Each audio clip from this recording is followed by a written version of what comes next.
Upon Sayek's arrival at the Hunter Academy competition, he astonished one of the most formidable predators on the planet. As soon as the contest commenced, everyone became aware something was profoundly amiss. Sequentially, the pupils surged towards him. Armed with all the skills they had honed, they were ultimately vanquished by nothing more than his unadorned fists. No ostentatious ability, no extraordinary armament, merely impeccable timing and formidable power. Even the authorities and the guild observers monitoring from above could hardly fathom what they were witnessing. And when Sayek arrived at the finale and obliterated the foremost pupil of the academy, the whole venue was plunged into disorder. Just as everyone believed the competition had concluded, Lee Se-yoon personally took to the stage. A globally ranked predator, a behemoth in comparison to typical students. In contrast to the rest, she swiftly realized that Sayek was concealing something far more perilous than mere physical strength. Their conflict compelled Sayek to exert himself more than anyone else had. His physique decelerated. His respiration became labored. Exhaustion started to weigh him down, and that was the moment Sayek ultimately unveiled the formidable strength he had concealed. He kindled his obsidian blaze, not to incinerate his adversary, but to obliterate the very notion of exhaustion itself. In a flash, his weary form revived. His velocity re-emerged, his strength surged once more. And for the initial time, even Lee Se-yoon was compelled to acknowledge that the individual before her was no ordinary novice. How did this individual attain such strength? The tale commences with our master of ceremonies, Hyen Sayek, recounting his journey into an alternate realm where he is called upon to deliver salvation. Following 2 decades in this unfamiliar realm, he discovers himself confronting the formidable boss creature, together with 3 of his companions, a holy woman, a sorcerer, and a warrior. The chief adversary praises Sayek, acknowledging that he has fought remarkably well for an individual reputed to be a hero. Sayek playfully retorts, remarking that the boss doesn't appear to be in great shape either. The chief creature lacks a sense of humor, and this infuriates him greatly, prompting him to lunge at Sayek with a fierce strike. Nonetheless, Sayek deflects his strike with his lance, producing a resounding clash. In the meantime, the sorcerer is attempting to provide assistance from the rear, and the formidable creature menaces to rip Sayek asunder if he declines to yield to him. The beast brags that the territory they inhabit is a realm crafted by his fangs and talons. The two persist in striking at one another, unleashing forceful blows. Yet Sayek quickly grows weary of everything, and concludes that it is moment to terminate the conflict. He energizes his spear using a technique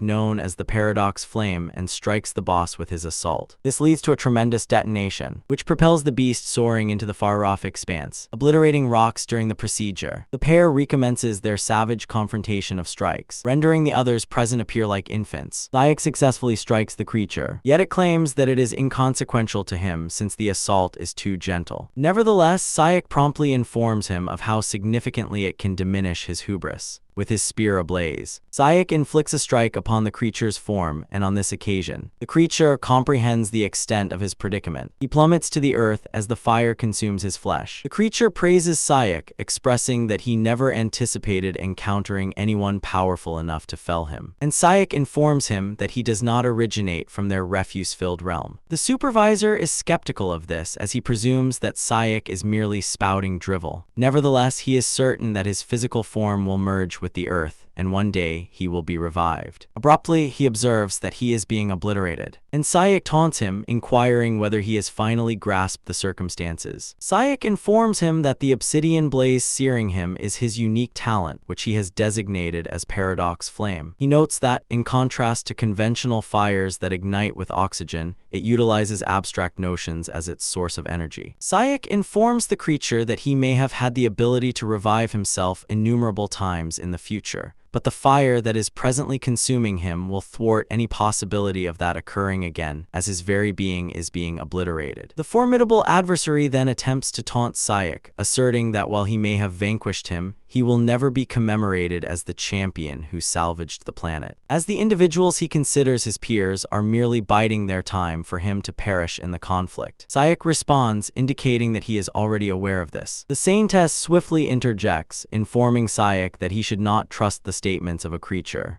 Nevertheless, Sayek begins with the Saintess herself, asserting that she has been professing her affection for him, yet in truth, she loathes him for being an interloper. Evidently, all of her seductive efforts were merely components of the scheme. Thus, when the moment ultimately arrived to overpower him, he would struggle to assault her. The Saintess is taken aback upon discovering that Sayek is indeed correct. Sayek proceeds by stating that he realizes the sorcerer and warrior are similar to her. It appears that the knight has previously received a national artifact from the sovereign, serving as a recompense for vanquishing Sayek. Evidently, the emperor feared that Sayek would usurp his throne. Regarding the sorcerer, he has a passion for human experimentation and harbors a deep animosity towards Sayek, who stands against the institution of slavery. Sayek informs them that he has been aware of all these truths for the last 5 years. The beast is astounded to learn this, and he inquires of Sayek why he doesn't simply seize control of the world with his strength. Sayek discloses that he possesses no desire to engage in this activity, as he simply wishes to return to his residence. Evidently, 2 decades prior, in the year 2005, Sayek was an unremarkable 20-year-old office employee until a divine being summoned him to this realm. The goddess informs Sayek that he has been brought to this world to rescue it. Upon Sayek's entry into this realm, he quickly discerned that it was a dreadful place. Sayek exerted every effort to return to his previous life, yet the deity informed him that he must vanquish the creatures and rescue the world. As there was but a single path to return to Earth, Sayek commenced rigorous training to combat the creatures, describing the sheer chaos of this realm. He once saved a young boy from the war zone, however, the troops refused to permit him entry into the village. They urge him to abandon the child, as it seems he is on the verge of death. This proved to be a cursed realm that would opt to forsake the injured rather than save them, as if this isn't already more dire. Their substandard standards of medical care and sanitation exacerbate the situation further. At one instance, they even removed a soldier's limb due to a minor infection. Although he succeeded in bringing the youngster to the hamlet, Sayek encountered yet another issue, which were the zealots of faith. The spiritual authorities in the hamlet believed that the youngster was capable of enduring due to a malevolent spirit inhabiting him. They recommended that they purify him with flames, as they were already performing a ritual of exorcism. As if it were trivial, the men were incinerating individuals as if they were mere timber. Sayek is utterly astounded, as he cannot fathom how he ended up in a realm devoid of any notion of human rights. Despite this, Sayek persevered for an additional 2 decades, and at last he has triumphed over the beast to rescue the planet. Sayek is thankful that it has ultimately concluded. The warrior readies himself to assault Sayek, expressing his satisfaction in knowing that they cannot permit him to survive. Sayek faces the man, expressing his profound disdain for their existence. At this juncture, even the knight realizes that he lacks the capability to confront Sayek. He understands that they essentially fashioned a beast to subdue another beast. At that moment, Sayek gazes up at the heavens and calls out to the deity, urging her to fulfill her vow since he has already salvaged the world, precisely as she promised. Abruptly, the heavens part, and the deity materializes, praising him for withstanding so much. Nonetheless, Sayek is unprepared for her commendations and reminds her of her pledge to return him to Earth. The deity inquires of Sayek whether he truly harbors disdain for this realm. Despite the fact that he has acquired significant influence to pose a danger to her, she informs him that should he come back to Earth, all of his accomplishments as a champion will amount to nothing. Sayek urges the deity to cease her antics, confident that she is pleased with his departure, to which the goddess concurs, proclaiming that the world is no longer in need of a creature. Nevertheless, she inquires whether he will not remorse his choice to return, and Sayek informs her that his sole wish is to return to the realm he formerly inhabited. Sayek is already weary of this existence that has led him through torment, and the deity fulfills his desire. A radiant golden glow envelops Sayek, and the deity informs Sayek that his corporeal form on Earth has succumbed, which is the reason she intends to transfer his spirit into a new vessel. Sayek is taken aback by this revelation and inquires of the goddess about his future identity. The goddess informs him that she is unable to provide a comprehensive explanation. Yet she informs him that it is a physique diminished for a miserable conclusion. Nevertheless, she is quite confident that he will endure, as that is what he excels at. Sayek informs the deity that he is indifferent, for as long as he makes his way back to the earthly realm, he is certain to endure in comparison to the challenges he has encountered in his wretched world. Shortly thereafter, Sayek awakens in his new form, and he currently finds himself in the year 2025. It appears that he has assumed the identity of an individual named Chan Sayek. Sayek rises from the bed, feeling a sense of relief that he is no longer compelled to confront the betrayer's intent on ending his life. He subsequently notices a reflection in the chamber. He approaches the mirror to examine his refreshed look. This is the moment it it truly occurs to him that he has returned to the planet. He surveys the space to ensure there is pristine water available for his use, in stark contrast to the refuse-laden realm from which he hails. Creating fire is also simple compared to frantically chopping wood. Sayek rejoices as this is what he has longed for, and he even discovers a container of chicken on the table. Without a moment's pause, he seizes the poultry, and merely a hint of it drives him wild with exhilaration. He sheds tears of happiness as he can at last savor food once more after enduring years of torment. As he revels in his entry onto the planet, he overlooks a vivid crimson glow emerging in the center of the road. As the planet is presently in the year 2025, he recognizes that this realm and the realm from which he was abducted adhere to the same temporal progression. Nevertheless, he is not particularly worried about this, since regardless of how challenging and harsh life on Earth may be,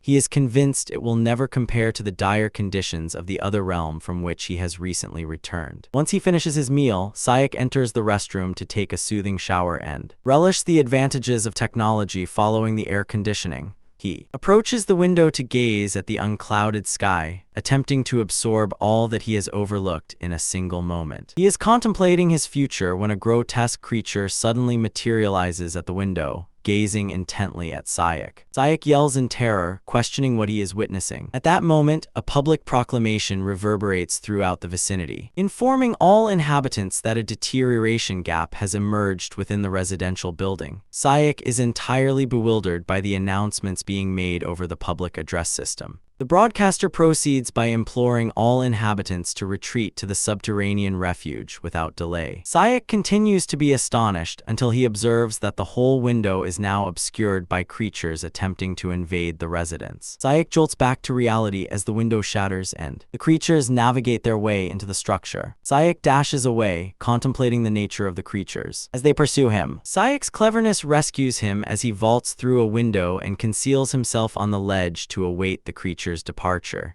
When they have moved on, he ascends once more and exhales a breath of relief that he has at last evaded the creatures. Abruptly, he notices a child in the far-off distance and hurries towards the young boy, inquiring about his presence in such a perilous location. He proposes that they swiftly return to the safe haven. However, the young boy is primarily preoccupied with the creature he spotted previously, as he is eager to eliminate it. He inquires of Sayek whether he would like to accompany him, and Sayek glares at him in revulsion, questioning what on earth the guy is talking about. It appears that the planet has remained in this state for 13 years. As the child is unwilling to seek refuge in the shelter, Sayek has no alternative but to accompany him, ultimately ending up alongside the youngster. The child subsequently clarifies to him that a deterioration crevice is an aperture through which creatures emerge, and nobody understands the reasons behind their formation or the timing and locations of their emergence. Upon receiving this information, Sayek begins to reflect on the torment he endured in the alternate realm only to come back to Earth and discover it in a dreadful condition as well. The child is astonished that he must clarify matters to Sayek and inquires why he is uninformed. Sayek fabricates a story, claiming that he resided in America.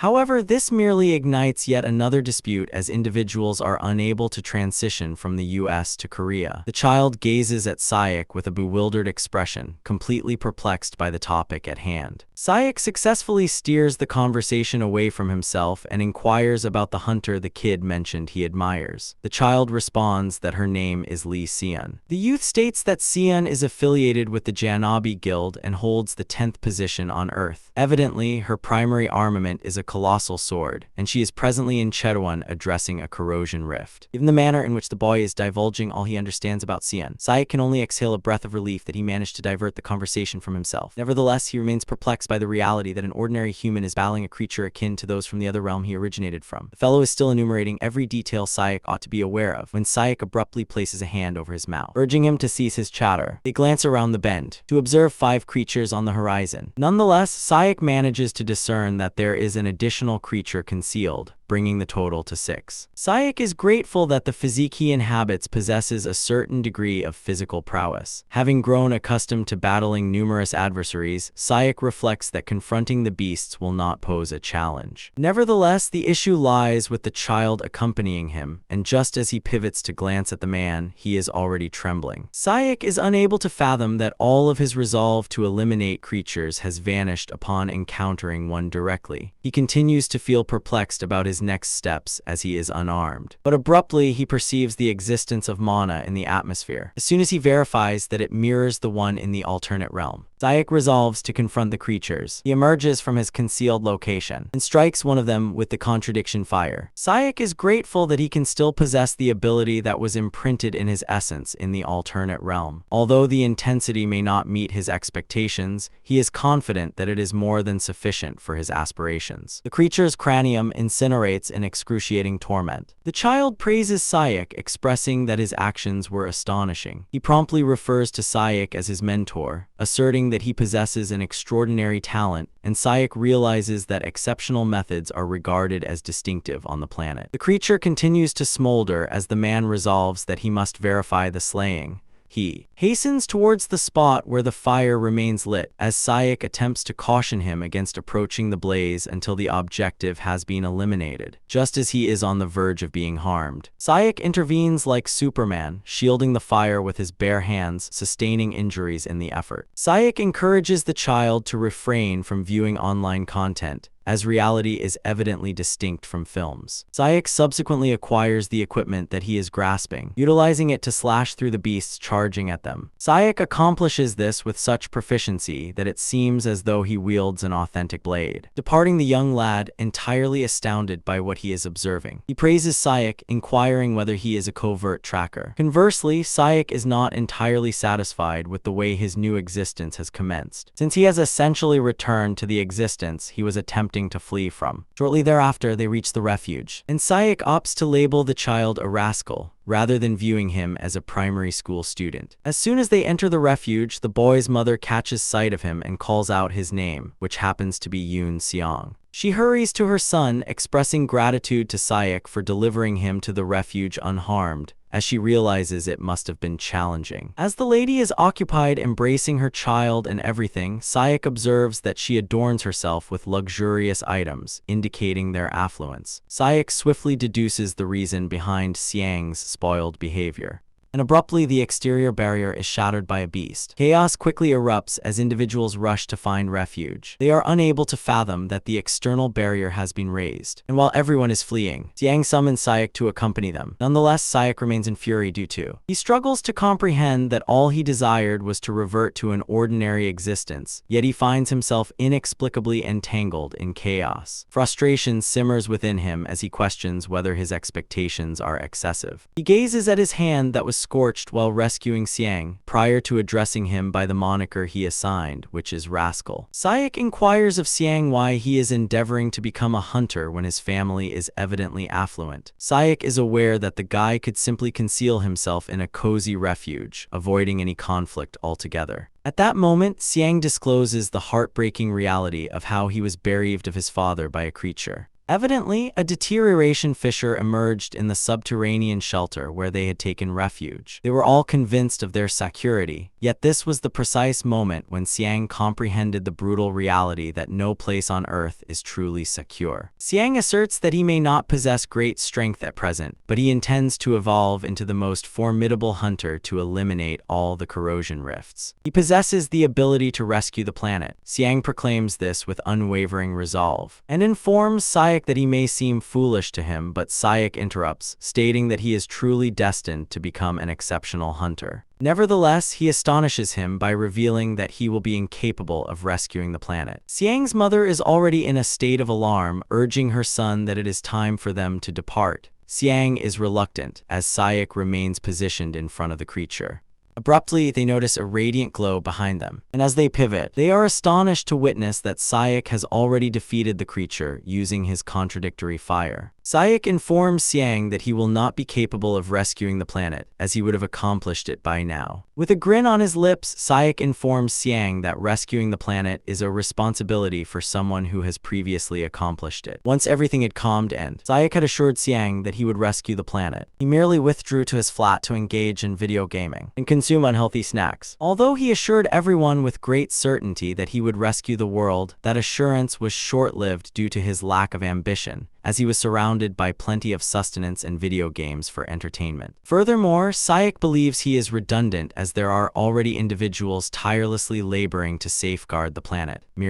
Then Sayek grabs his phone to request additional snacks, and this is the moment he realizes that he has completely exhausted his severance compensation. It becomes apparent that the former occupant of the body was a worker at a logistics firm, but he was laid off when the business collapsed as a result of a financial crisis. It then occurs to him that he must seek employment now that he has depleted his funds. He has previously attempted to secure a position, but this is challenging due to the lack of accessible job opportunities. To the persistent emergence of deterioration fissures. In reality, numerous enterprises are already shuttering their operations, leaving Sayek utterly bewildered about his next steps. He is reclining on his bed in exasperation when an alert appears on his phone regarding hunter enlistment. Having acquired experience in this field, Sayek proceeds to the Hunter Association. Upon entering the structure, he encounters numerous individuals who are present with the intention of becoming hunters. Sayek listens to two individuals discussing how the selection procedure is merely a formality, as what is now required for selection is to demonstrate a distinctive talent. All appears to be proceeding ordinarily when the illustrious Sion arrives at the venue, inevitably inciting turmoil among the hopefuls. The aspirants are all delighted to encounter her, as they had presumed she would be unavailable due to her expedition to Kiwon to conquer a corrosion rift. The candidates surmise that the Gina B team must have dispatched Sion herself to evaluate the most promising among them, yet this raises the inquiry of whom they are truly seeking. It appears that the individual in question is a contender named Han Sanga, an alumnus of the academy, and her activated skill is electrokinesis. As Sion peruses her dossier, she playfully mocks Sanga regarding her ability, inquiring if she can recharge batteries. Her aide promptly interjects, clarifying that the young woman is a hunter, not a source of energy. He informs her that there are whispers suggesting that Sanga possesses remarkable talent with her skills, indicating that she is likely to be quite valuable. Sion's other aide interjects, asserting that tracking and eroding rifts constitutes genuine warfare. Despite the candidates excelling at the academy, there are numerous instances where they fail to attain remarkable outcomes in real combat situations. Sion praises the individual for his cleverness and rewards him with a piece of candy, while the other individual observes in disdain. Sion is acutely aware that rehearsal and actual warfare are entirely distinct, which is why it will be challenging for academy pupils who have solely experienced secure training to withstand genuine conflict. She presumes that it will require considerable time for Sanga to ultimately acclimatize. Shortly thereafter, the MC appears on the stage to greet the audience at the venue. He informs them that the opening contest is imminent and Sion aspires for Sanga to enhance her worth sufficiently to persuade her. The host subsequently informs the audience that the initial contender is intriguing since he is a non-combatant who is not affiliated with the Hunter Academy, which is rather uncommon. The presenter is eager to discover what sort of courage Sion possesses to take the stage, and by announcing Sion's name, he is presented to the audience. His rival likewise ascends the platform, and the host articulates the regulations of the contest. He informs them that personal armaments, aside from those supplied by the organization, are prohibited. Furthermore, causing life-endangering wounds is forbidden. At his core, Sion is merely preoccupied with preserving the planet while enjoying good food and embracing life on his own terms. To achieve this, he determines that the initial step is to attain positive outcomes in the competition. As soon as all preparations are complete, the official commences the game. Meanwhile, Sion's adversary ignites his spear, taunting Sion by calling him a worthless fool incapable of harnessing mana. The individual hasn't accomplished anything, yet he ridicules Sion, urging him to reflect on his defeat and dignity. He rushes towards Sion, proclaiming himself as the indomitable spear expert of the Hunter Academy. At that moment, the guy abruptly realizes that he cannot locate defeat Seok. Prior to him grasping the situation, Seok manifests alongside him and he strikes him in the abdomen, triggering a surge of agony throughout his physique. Seok doesn't halt there as he unleashes an uppercut to the man's skull, sending him sprawling. The man collapses to his knees in agony, having lost several teeth.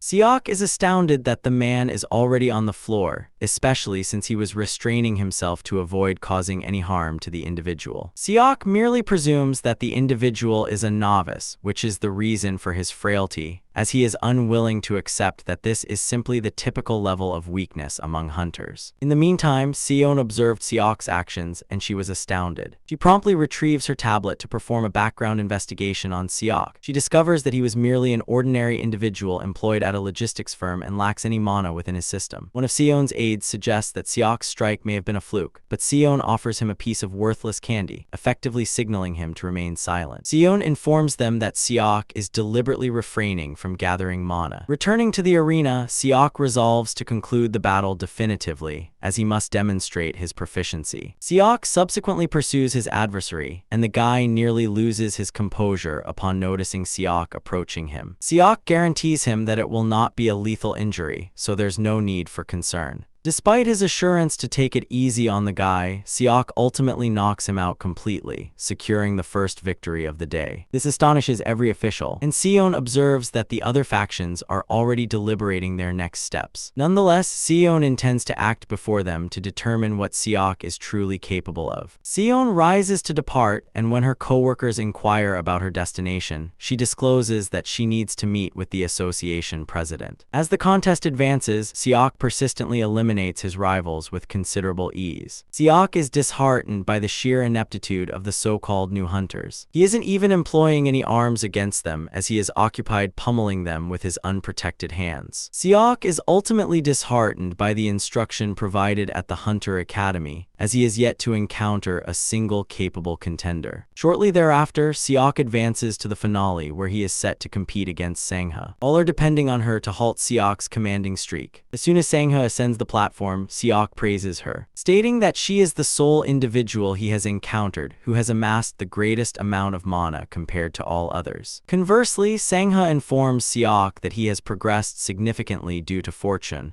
but she cautions him that there will be no further serendipity. Sangha seizes her blade, proclaiming that she has discerned Seok's lack of distinctive abilities, which explains his tendency to strike at everything in his path. Nevertheless, she informs him that she has no plans of taking it easy on him. Seok anxiously expresses his gratitude for her thoughtfulness, and when it pertains to a distinctive talent he possesses, he has no desire to employ it against Sangha. Sangha then inhales deeply as she collects her mana, prepared to unleash chaos on Seok. As soon as she is prepared, he sprints towards Seok. Yet to her greatest astonishment, Seok springs upwards to evade her blow. Sangha is unable to comprehend the recent occurrence, as Seok essentially evaded a bolt of lightning merely by leaping. Conversely, Seok is captivated by her proficiency, as she effectively transformed the blade and its grip into magnets by passing an electric current through them. In accomplishing this, she augmented the magnetic attraction with the energy required to wield the sword, ultimately converting it into a railgun. Seok informs Sangha that she has excelled thus far, but conveys that she is overlooking one crucial aspect. He informs her that she was overly concentrated on merely striking swiftly. Essentially, her error was that to enhance the velocity of the unsheathed blade, she constructed a magnetic track in the void. Seok informs her that regardless of how swift and formidable it may be, there isn't a fool who would endure an assault that is clearly visible. Sangha remains convinced that Seok is merely a coincidence and advises him not to become overconfident, because she can conquer individuals like him without even employing the aforementioned method. She rushes towards Seok utilizing an alternative technique, albeit at a reduced speed. Seok swiftly sprints by, inquiring of Sangha whether she is genuinely unremarkable, as he has essentially evaded her quickest maneuver, yet she is attempting to strike him with something considerably more sluggish. Striving to avoid defeat against Seok, Sangha deploys a formidable method to fracture the earth, and Seok soon discerns that the girl is exerting herself to the utmost. Seok comprehends that the girl will be devastated if she persists in that manner.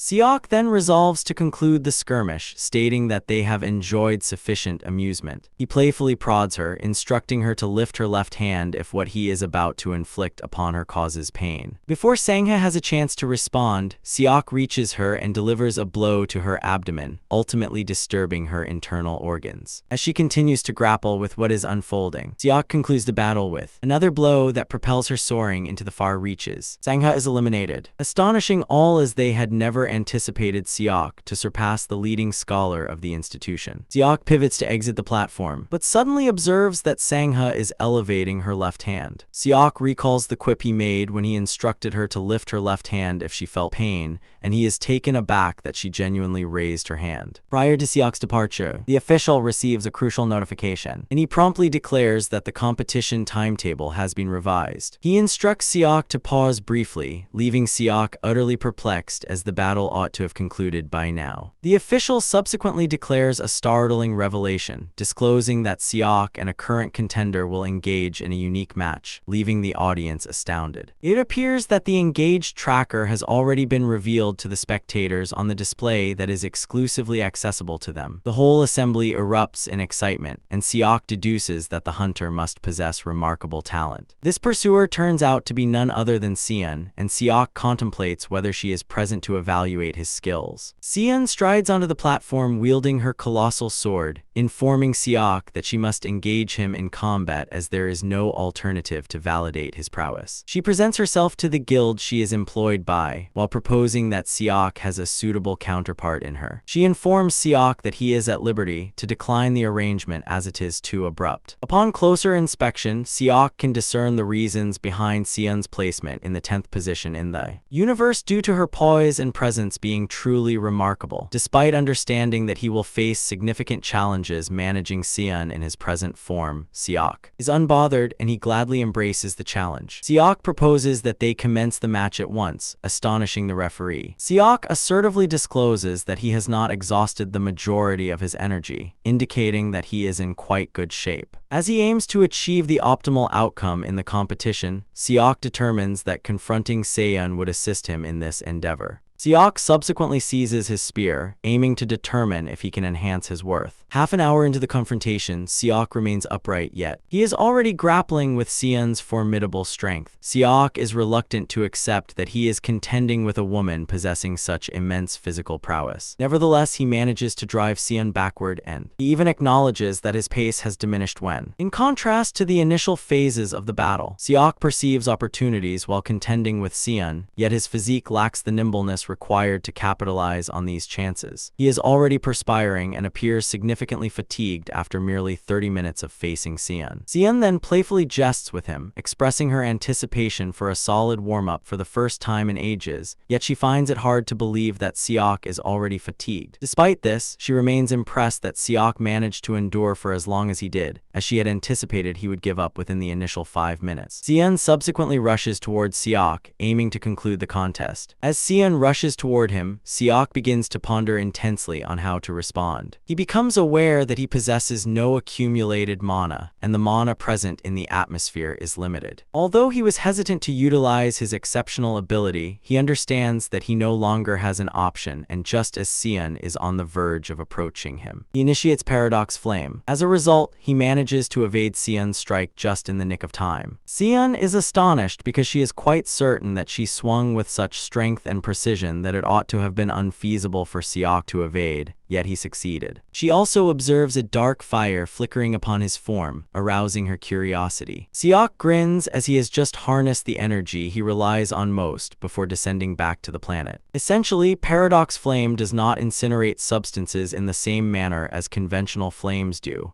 and the fire additionally consumes the intangible ideas he has identified as combustible material. Currently, Seok is unable to ignite notions with elevated ignition thresholds such as self self-awareness or rationale. Him with one actionable notion to eradicate, which is exhaustion. Seok sprints towards Seon, and Seon notices that he has become even swifter. Seok unleashes a formidable blow that compels Seon to defend with great effort, and she is astonished that Seok managed to recuperate in such a brief period. The conflict between the two swiftly escalates to another intensity as they engage their weapons, producing a cacophony of clashes and flashes of light. Seon observes that the density of mana in the atmosphere continually varies between elevated and diminished levels, which is peculiar since the arena configurations remain unaltered. It appears that Paradox Flame emits mana while consuming substance. It is now up to Seok to utilize mana to spark the Paradox Flame, which subsequently consumes his weariness to produce additional mana, leading to an infinite loop. The pair persist in battling one another, shattering the arena floor with their formidable strikes, and this is attributable to Seok's determination to persevere because he has become accustomed to a prolonged conflict. At one juncture, Seon inquires whether he believes he can maintain this endurance, and Seok reassures her that he is capable. Seok inquires whether she is fond of individuals who refuse to give up, to which Seon responds that she detests them. Similar to how charred trees produce ash as a remnant, it appears that Paradox Flame likewise leaves a residue. If everything is subsequently incinerated until solely the residue remains, Paradox Flame will ultimately vanish. Subsequent to 4 hours of fierce combat, Seon ultimately manages to bring Seok down to the floor, and Seon praises him for enduring for such an extended period. As soon as Seon is announced as the victor, she retrieves a large lollipop from her pocket and hands it to Seok, informing him that it is a token of appreciation for his diligent efforts. She also mentions that her business card accompanies the lollipop. Seok examines the card, and Seon informs him that they will discuss the particulars at a later time. She encourages him to contact her in the interim, and upon the completion of the selection trials, Seok is summoned to the front to accept his accolade. A few days later, Seok utilizes his smartphone to review the card information. He becomes aware that the smartphone essentially offers all the information he requires. Seok is en route to meet Seon when he encounters an enormous individual who obstructs his path. Seok inquires about his identity, but he merely hands Seok his business card. Seok investigates and discovers that the individual's name is Yoon Seong Hyun. He is a partner seeker for the Taebaek Guild, and without delay, he prompts Seok to join his faction. Hyun guarantees Seok that he will rise to prominence if he opts to come and acquire experience under his guidance. Seok gazes into Hyun's eyes and understands that he is not being deceitful, yet simultaneously he recalls that he has prior commitments with Seon, preventing him from providing Hyun with a response immediately. Seok serenely informs Hyun that he will need to contemplate. However, Hyun bursts into laughter, declaring that he has no desire to receive an answer immediately. At that moment, he seizes Seok by the shoulder and leans in closer, urging him to carefully consider his response. After executing this absurd maneuver, he departs, informing Seok that they will encounter each other again. Nevertheless, Seok promptly deduces that Taebaek does not fit into his scheme.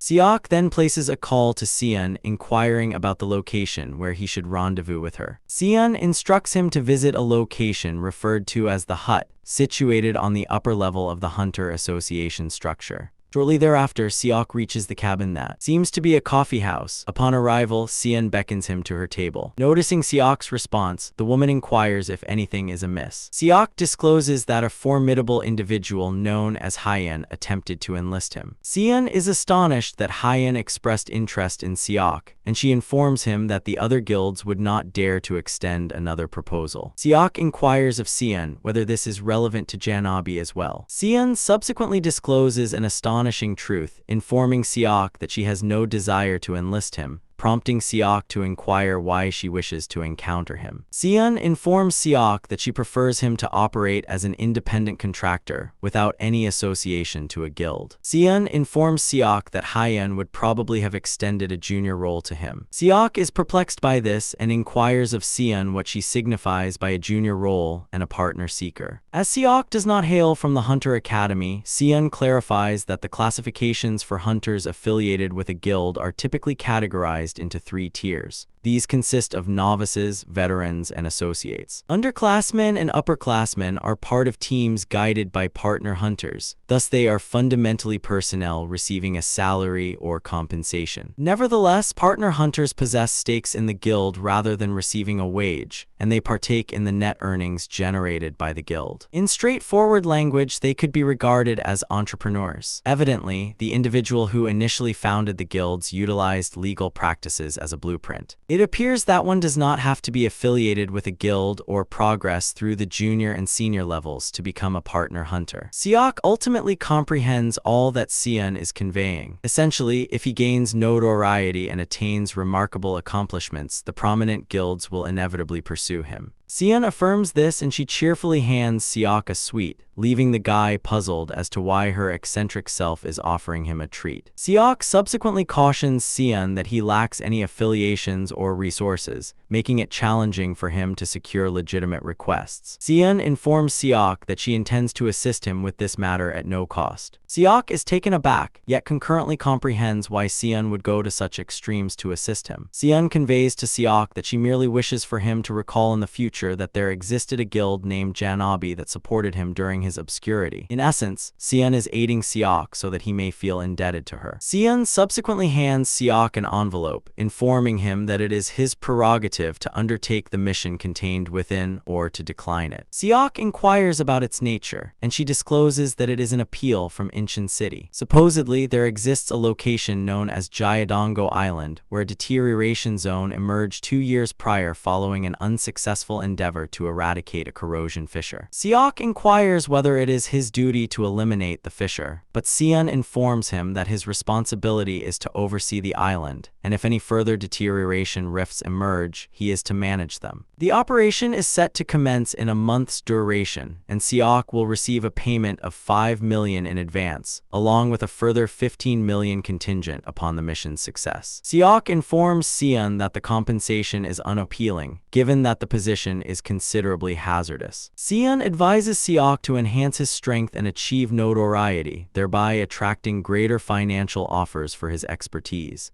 Sion subsequently inquires about his choice, and exactly as anticipated, he accepts the appeal. Subsequently, Sion contacts her superior to inform him about how utterly irrational Siak is. Her supervisor inquires about his identity, to which she clarifies that he is a non-combatant who successfully navigated the selection tests using only his physical prowess. The supervisor doesn't perceive this as particularly extraordinary, yet Sion informs her that Siak managed to endure nearly 4 hours against her. Still, the supervisor maintains that Siak's extended endurance was due to Sion not taking him seriously. Sion then reminds her superior that she is an experienced hunter with a decade of expertise, all of which has been forged in the crucible of perilous environments. She notes that under typical circumstances, she should be able to play with Siak, but he certainly challenged her by lasting for 4 hours. Sion acknowledges just how remarkable Siak is, stating that she may never encounter another creature like him again. Her supervisor is weary of listening to her rave about Siak and inquires whether the task she assigned to Siak necessitated hunters with previous mission expertise. The individual is concerned that Siak may struggle to handle experienced hunters despite his considerable talent. Sion then informs her supervisor not to be concerned, as she has already matched Siak with a dependable individual, Sanga. The supervisor opts to rely on Sion's insight, as she is the intellect behind the endeavor in the guild. The supervisor subsequently inquires of Sion her thoughts on what Siak might be like when he attains her position, and Sion assured her superior that Siak would also be capable of defeating him. A month prior, Siak had received a directive for a lance end, a concoction in his flat. The concoction is a brew that seekers utilize in critical situations, and it comprises concentrated mana, which is incredibly beneficial when mana is urgently required. In terms of managing mana, it resembles sipping water from a filtration system. One can manipulate mana in the environment, accumulate it within the body, and even utilize it when required. The potion in his grasp enables him to accomplish this in a brief span of time. Nonetheless, Siak utilizes mana in a distinct manner compared to others, as he bypasses the accumulation phase and directly draws upon and employs the mana from the environment. The benefit of this is that there are no restrictions, as Siak harnesses the mana present in the atmosphere. Furthermore, during the absorption and release of mana, the mana pathways that the mana traverses progressively fortify, enabling the utilization of greater amounts of mana. Nevertheless, the sole drawback to this is that until the mana pathways expand, the quantity Siak can manage is limited, which hinders the ability to generate a powerful output in a brief period. Siak then resolves to utilize a portion of it, as there is no time to squander. He is certain that he would have improved with his new physique by the time he has trained it for a month. Currently, the hunters assemble to have their identities confirmed, authenticated prior to their entry onto the island. After Siak's identity is validated, the official informs him that he is assigned to Team 8. Siak aligns with the remainder of the team and remains silent while they all chatter incessantly like parrots. At that moment, he perceives someone uttering his name, and as he gazes upward, he recognizes that it is Sanga. She is clad in a sleeveless top and a mark traverses her shoulder. It becomes apparent that they are part of the same team, and Sanga proposes that they collaborate on the assignment. Siak inquires why he should consent to partner with her, and she evokes in him the notion that he possesses greater strength than she does. Consequently, she is convinced that she can gain insights from Siak, who playfully mocks her, claiming that his shoulder is on the verge of dislocating from overwhelming embarrassment. Sanga's incapacity to appreciate humor resurfaces when she inquires if Siak frequently dislocates his shoulders. Siak recalls precisely how she audaciously raised her hand during their competition, highlighting her complete deficiency in comedic appreciation. Shortly thereafter, the team gathers, and the officer updates them on the mission's goal. Given that they have fresh hunters in their midst, notably Siak, he notes that corrosion rifts are categorized into Class 1, Class 2, Class 3, and unclassified. The nearer a rift is to Class 1, the more perilous it becomes. He further states that the initial corrosion rift to emerge in a particular region is assigned the supplementary designation Alpha. It appears that the present site of the Alpha corrosion fissure on the island is the church situated in the northern region. Nonetheless, he informs them that the corrosion remains unclassified. Given that corrosion intensifies with time, the official advises them to maintain their distance from the fissure. He informs them that their objective is to monitor the region to detect and eradicate any further corrosion fissures that may have emerged. A bewildered leader in the team is astonished that they are undertaking a removal assignment with a novice in their midst. Before Siak becomes aware, he notices that the whole team is behaving strangely towards him due to his perceived status as a newcomer. Prior to their departure, they are notified that the offshore operations center is operational, and they may reach out for assistance if required. With this, Chinese letter are dispatched with a wave of fortune. Upon reaching the isle, the experienced hunters begin to devise a strategy. However, Siak interjects, proposing that they establish a headquarters at Huajisa Temple to facilitate their operations from that location. He indicates the temple's position on the map. However, the experienced hunters are incredulous that they are receiving guidance from an utter novice. Furthermore, they are curious about his reasons for visiting the temple, to which Siak clarifies that from the temple one can observe their target zone. Additionally, they can view the entire landscape directly from the summit. He points out that the ancient temple structure is also accessible, making it a suitable option for accommodation, which is essentially the most logical course of action they must take. The experienced trackers promptly begin shouting at him, conveying that there are numerous alternative locations where they can reside. One even inquires what their plan is when encircled after unnecessarily ascending a peak. Siak reminds them that they are not battling legions of foes, so it is impossible for them to be surrounded. Despite Siak's attempts to persuade them, the hunters inform him that they have no obligation to adhere to his commands, given his significant lack of experience. Siak is taken aback to realize that there are also fools on Earth, mirroring those in the alternate realm. As they lack any desire to accompany him, Siak proposes that they part ways. Siak takes action and races toward the sanctuary, with Sangha trailing behind him. Unexpectedly, the yellow-headed individual from before is also trailing them, causing Siak to ponder the reason behind the man's pursuit. Siak calls out to the individual named Kim Minj, inquiring why he is trailing behind them. Minj takes pride in monitoring them closely, claiming it's necessary since they are newcomers.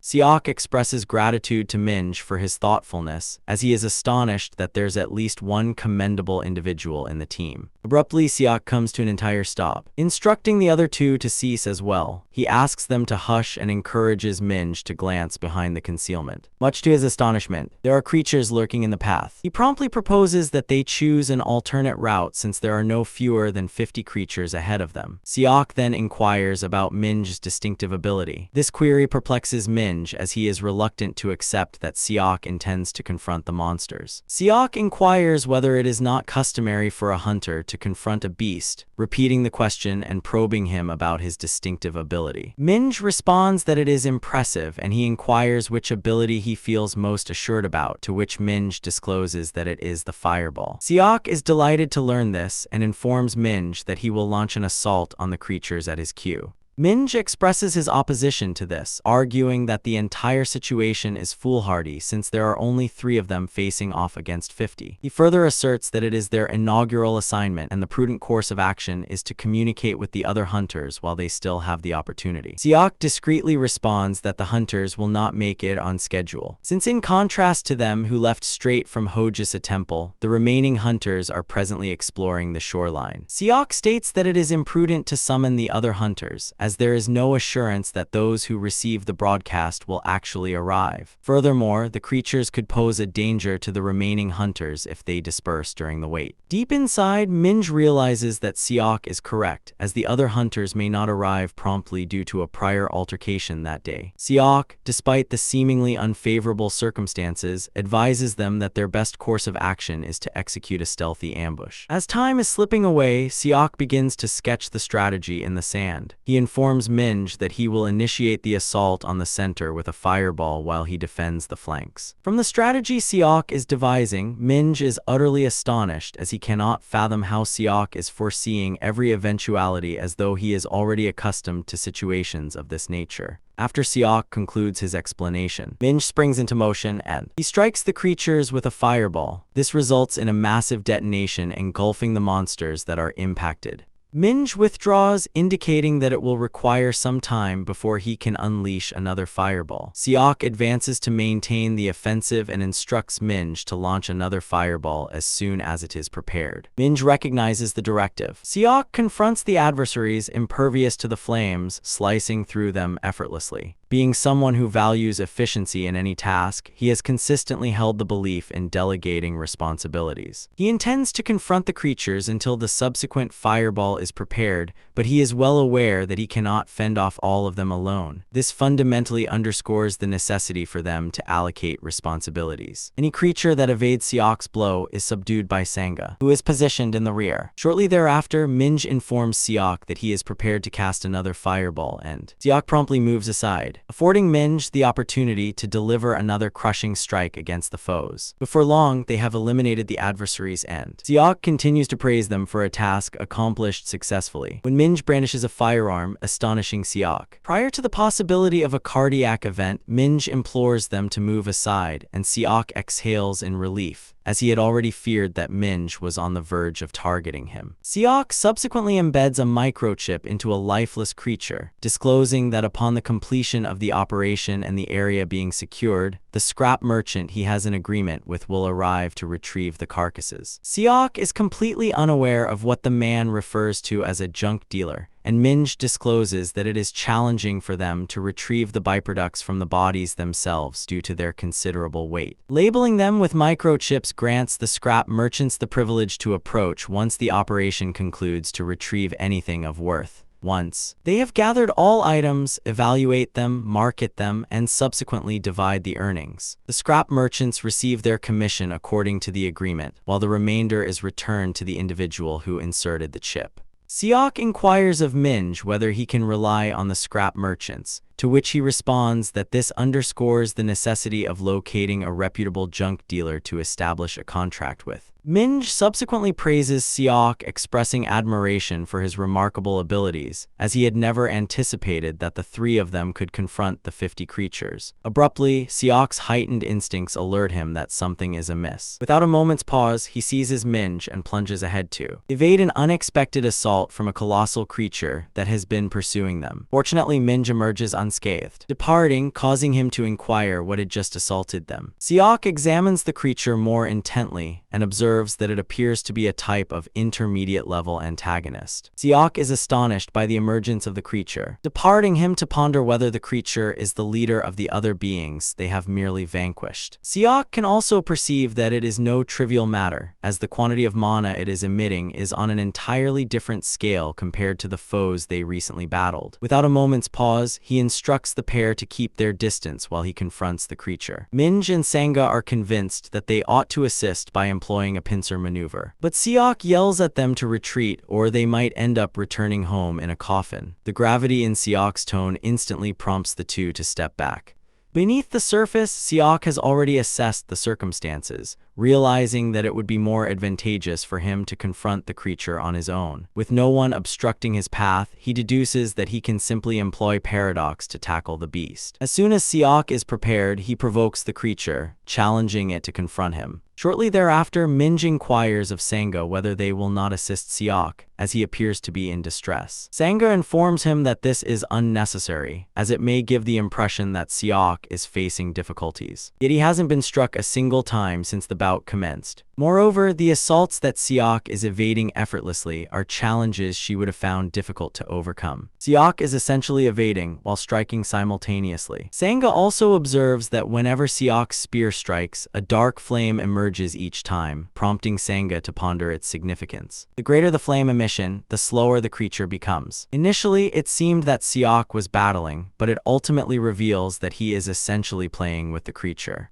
Sanga is utterly astonished as she refuses to accept that Seok is a novice tracker similar to herself. Once Seok has finished playing with the creature, he performs an unexpected act by hurling his spear skyward. As the beast races towards him at maximum velocity, Sanga panics, convinced that the creature is about to bring him down. Yet just as the creature is on the verge of approaching Seok, it is obliterated by the projectile descending from overhead. Seok didn't so much as blink, demonstrating the degree of assurance he possesses in his abilities. He praises the creature for its ability to continue moving despite having expended all of its energy. Seok subsequently determines that it is time to eliminate the creature. Minya is utterly inundated by what he has just observed, since it is inconceivable that Seok effortlessly defeated such a formidable beast. Once Seok has finished vanquishing the creature, he inquires Minya whether it is typical for a creature of such power to manifest on the island. Minya informs him that he too has contemplated the same question, since the creature is not even the epicenter of the corruption rift. Minya suggests that it might have been feasible considering they encountered a rift of at least level 3. At this moment, it became apparent to Seok that during the mission debriefing, he had learned that the Alpha Corrosion Rift was not categorized. Given this situation, Seok informs the two that the primary corrosion fissure on the island has escalated to level 3. Sanga is hesitant to accept this due to the information provided in the briefing, but Seok encourages her to consider it logically. He explains that it would be impossible to clarify the circumstances if the corrosion isn't classified as grade 3. Minya panics upon hearing this, as the distinction between an unclassified rift and a grade 3 is as stark as day and night. Minya discloses that if this holds true, the hunters are in jeopardy and they may not return unscathed. Minya promptly proposes that they rescue the remaining hunters, as with Seok's expertise, they stand a chance. Nonetheless, Seok promptly declines the proposal, stating his disinterest. Minya inquires about his reasoning for dismissing the request, and he discloses that he cannot possibly rescue all the hunters on the island single-handedly. He reiterates to Minya that he is merely human and has his own constraints. He reminds both of them that their objective is not to rescue endangered hunters, but to detect and eradicate any newly emerged corrosion rifts. Further, he informs them that it is evident not everyone will endure, which is a fundamental aspect of the job description. Sanga subsequently inquires of Seok what he intends to do if he finds himself in the hunter's predicament. Seok fails to comprehend her perspective, and she informs him that he would have implored for rescue and, in a firm tone, Seok informs them that he is not declining this due to a lack of comprehension regarding human feelings. He clarifies that his focus is solely on the result, for in this realm there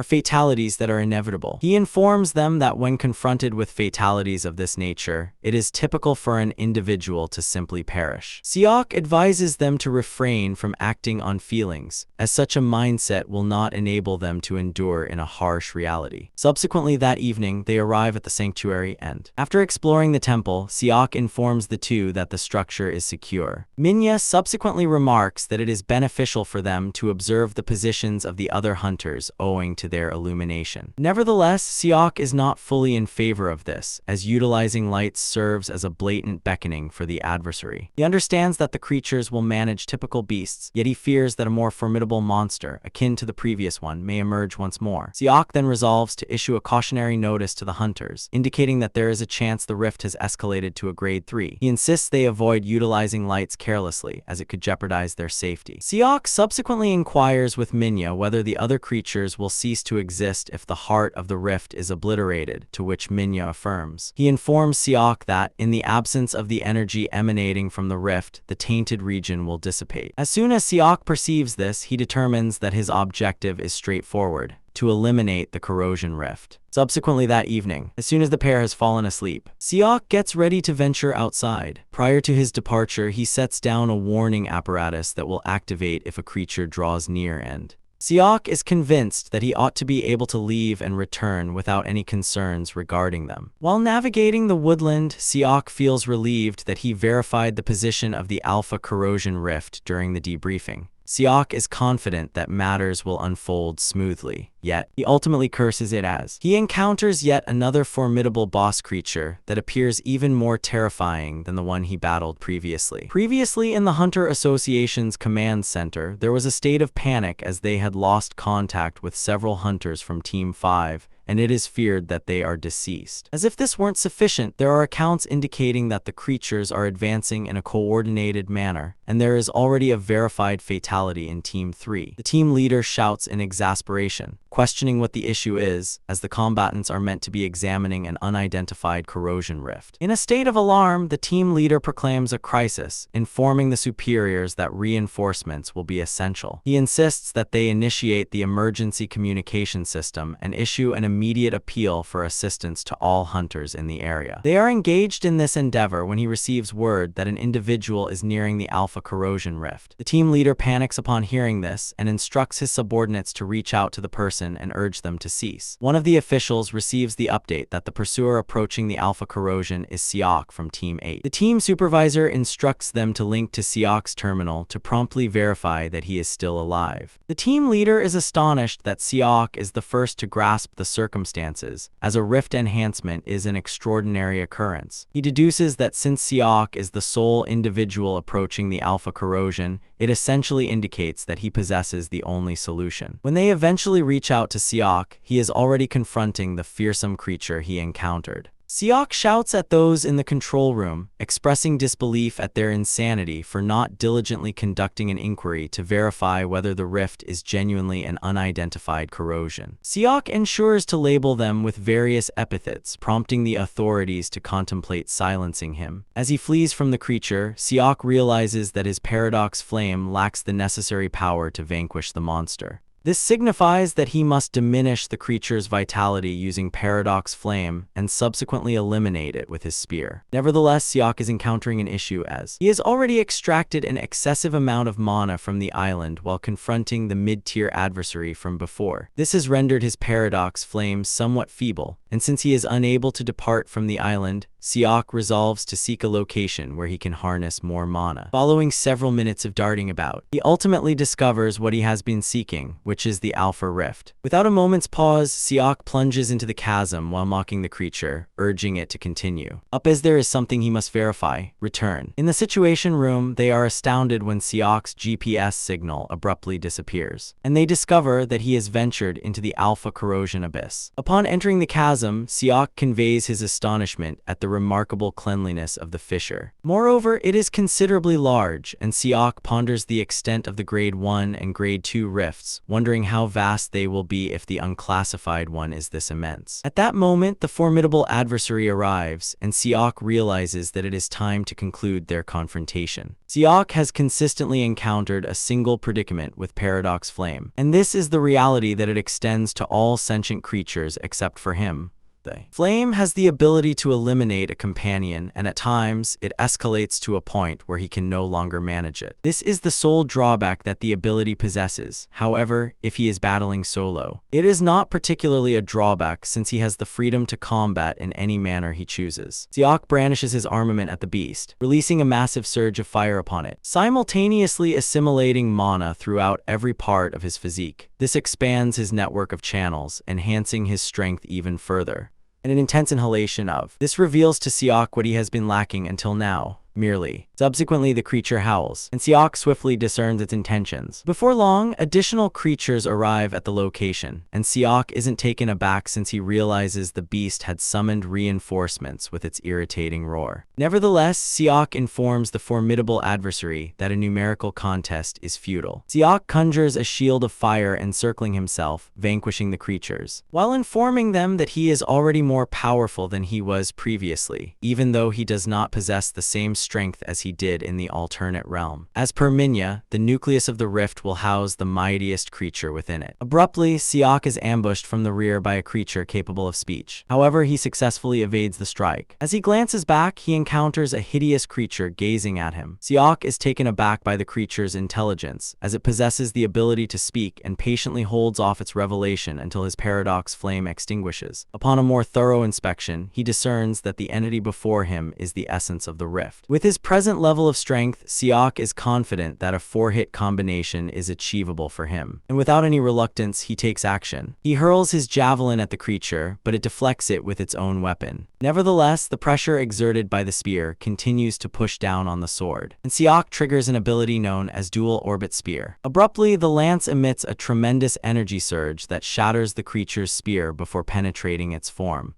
unleashing a catastrophic explosion to obliterate the creature's form. It appears that the dual orbit spear creates a cerulean path that is produced in accordance with the course of his assault. This arc emulates the initial blow, yet reiterates it 4 times. Essentially, it is a method that replicates 4 successive strikes. And if the azure path strikes slightly delayed, it executes a challenging 2-phase spear maneuver that is exceptionally hard to evade. At this moment, the beast is already vaulting towards Siak, poised to bring him down. Nonetheless, this proves to be its error, as the spear approaches at the opportune moment. Siak seizes the spear, executing a formidable thrust to pierce the creature, prior to executing the decisive blow that breaks apart the adversary's physique. Unexpectedly, following the vanquishment of the creature, it simply does not vanish as Juk receives a container. In the interim, individuals in the command center were still panicking, convinced that it was finished as the creatures continued to proliferate. The group observes in dread, uttering that solely a miracle can rescue them, as all the hunters are destined to be eradicated due to their refusal to grant his plea for backup. Unexpectedly, the team captain receives word that Siak, who ventured into the chasm, has just transmitted a message. The team captain insists on obtaining the specifics of the operation, and they exhibit it on the primary display. To their astonishment, Siak reveals that the alpha deterioration has been addressed. As Siak mentioned, they began to receive indications that the fracture had vanished, and all creatures had begun to fade away. The team leader is astonished upon hearing this, as it is nothing short of a miracle, just as he had hoped for. Yet he ponders how Siak accomplished it. Instance before, Sanga and Minj had been encircled by a swarm of creatures. With Siak absent, Minj inquires of Sanga whether there is any possibility that they will manage to survive. Sanga understands that the fellow has reached his threshold, and even she is uncertain about how much longer she can cling on as well. One of the creatures lunges towards them, and Sanga readies to confront, but comes to understand a harsh reality. She recognizes that she has reached her threshold, and her legs cannot even budge. Sanga shuts her eyes while she anticipates the arrival of death. In an unexpected twist, Siak triumphed over the core at that precise instant, causing the creatures to begin vanishing. Subsequently, Siak reaches the gathering location for the island hunters and discovers that numerous individuals are hurt.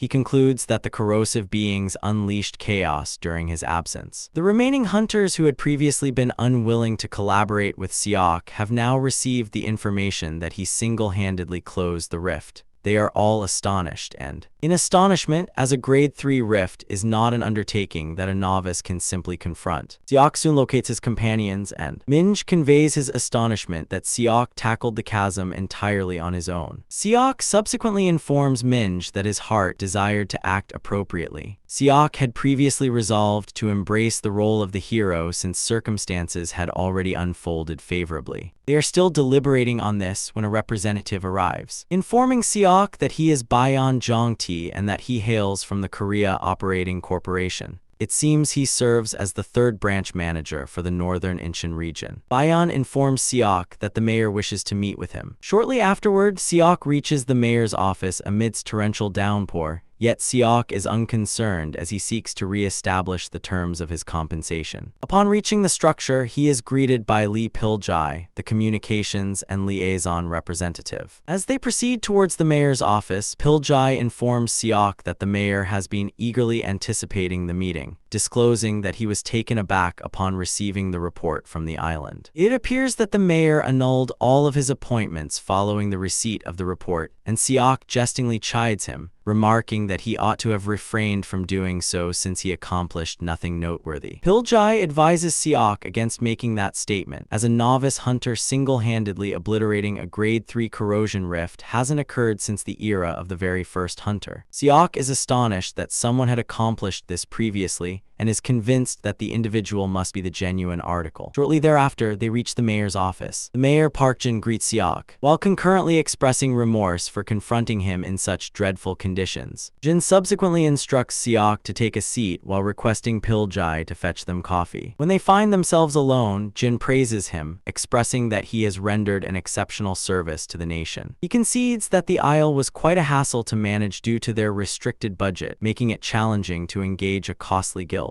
Seok responds that he is fairly certain the individual is pleased that the problem has been addressed, as he managed to resolve it at a comparably low expense. Jin verifies this while inquiring of Seok whether it is indeed his inaugural assignment, to which Seok responds affirmatively. The mayor rises enthusiastically, expressing his pride in Seok for taking his initial steps in Incheon. He begins to discuss how Korea stands as the most secure nation globally, departing Seok to ponder what has abruptly changed with the individual. The mayor goes on to state that Incheon is one of the crucial locations in the nation due to its status as a commercial hub.